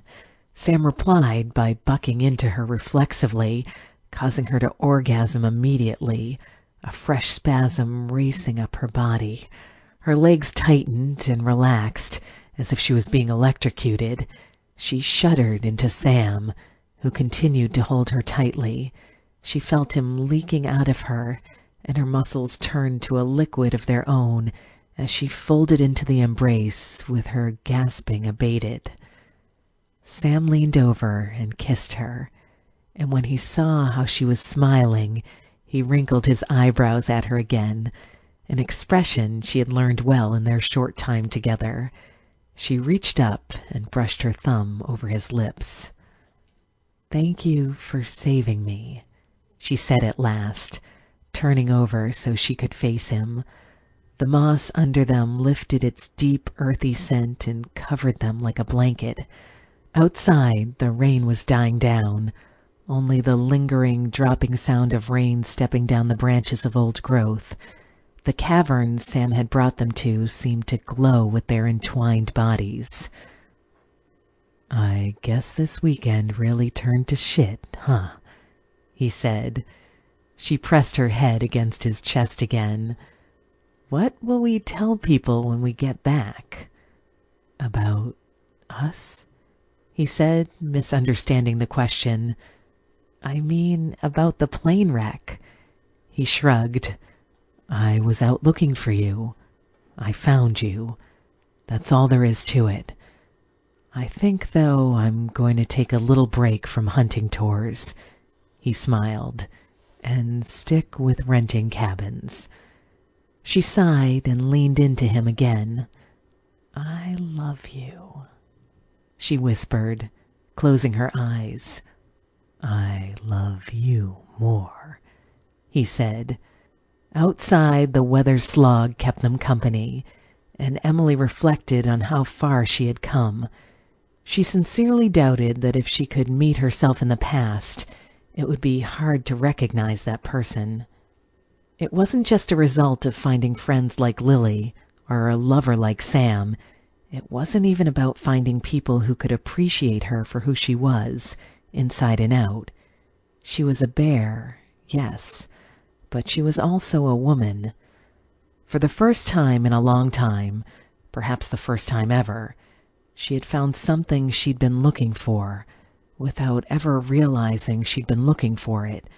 A single word that rolled around in her mind like a ball of clay between two palms, even after she fell into a deep, sleepless dream in Sam's arms. It was a word she had never understood the depth of until this moment. The word was home.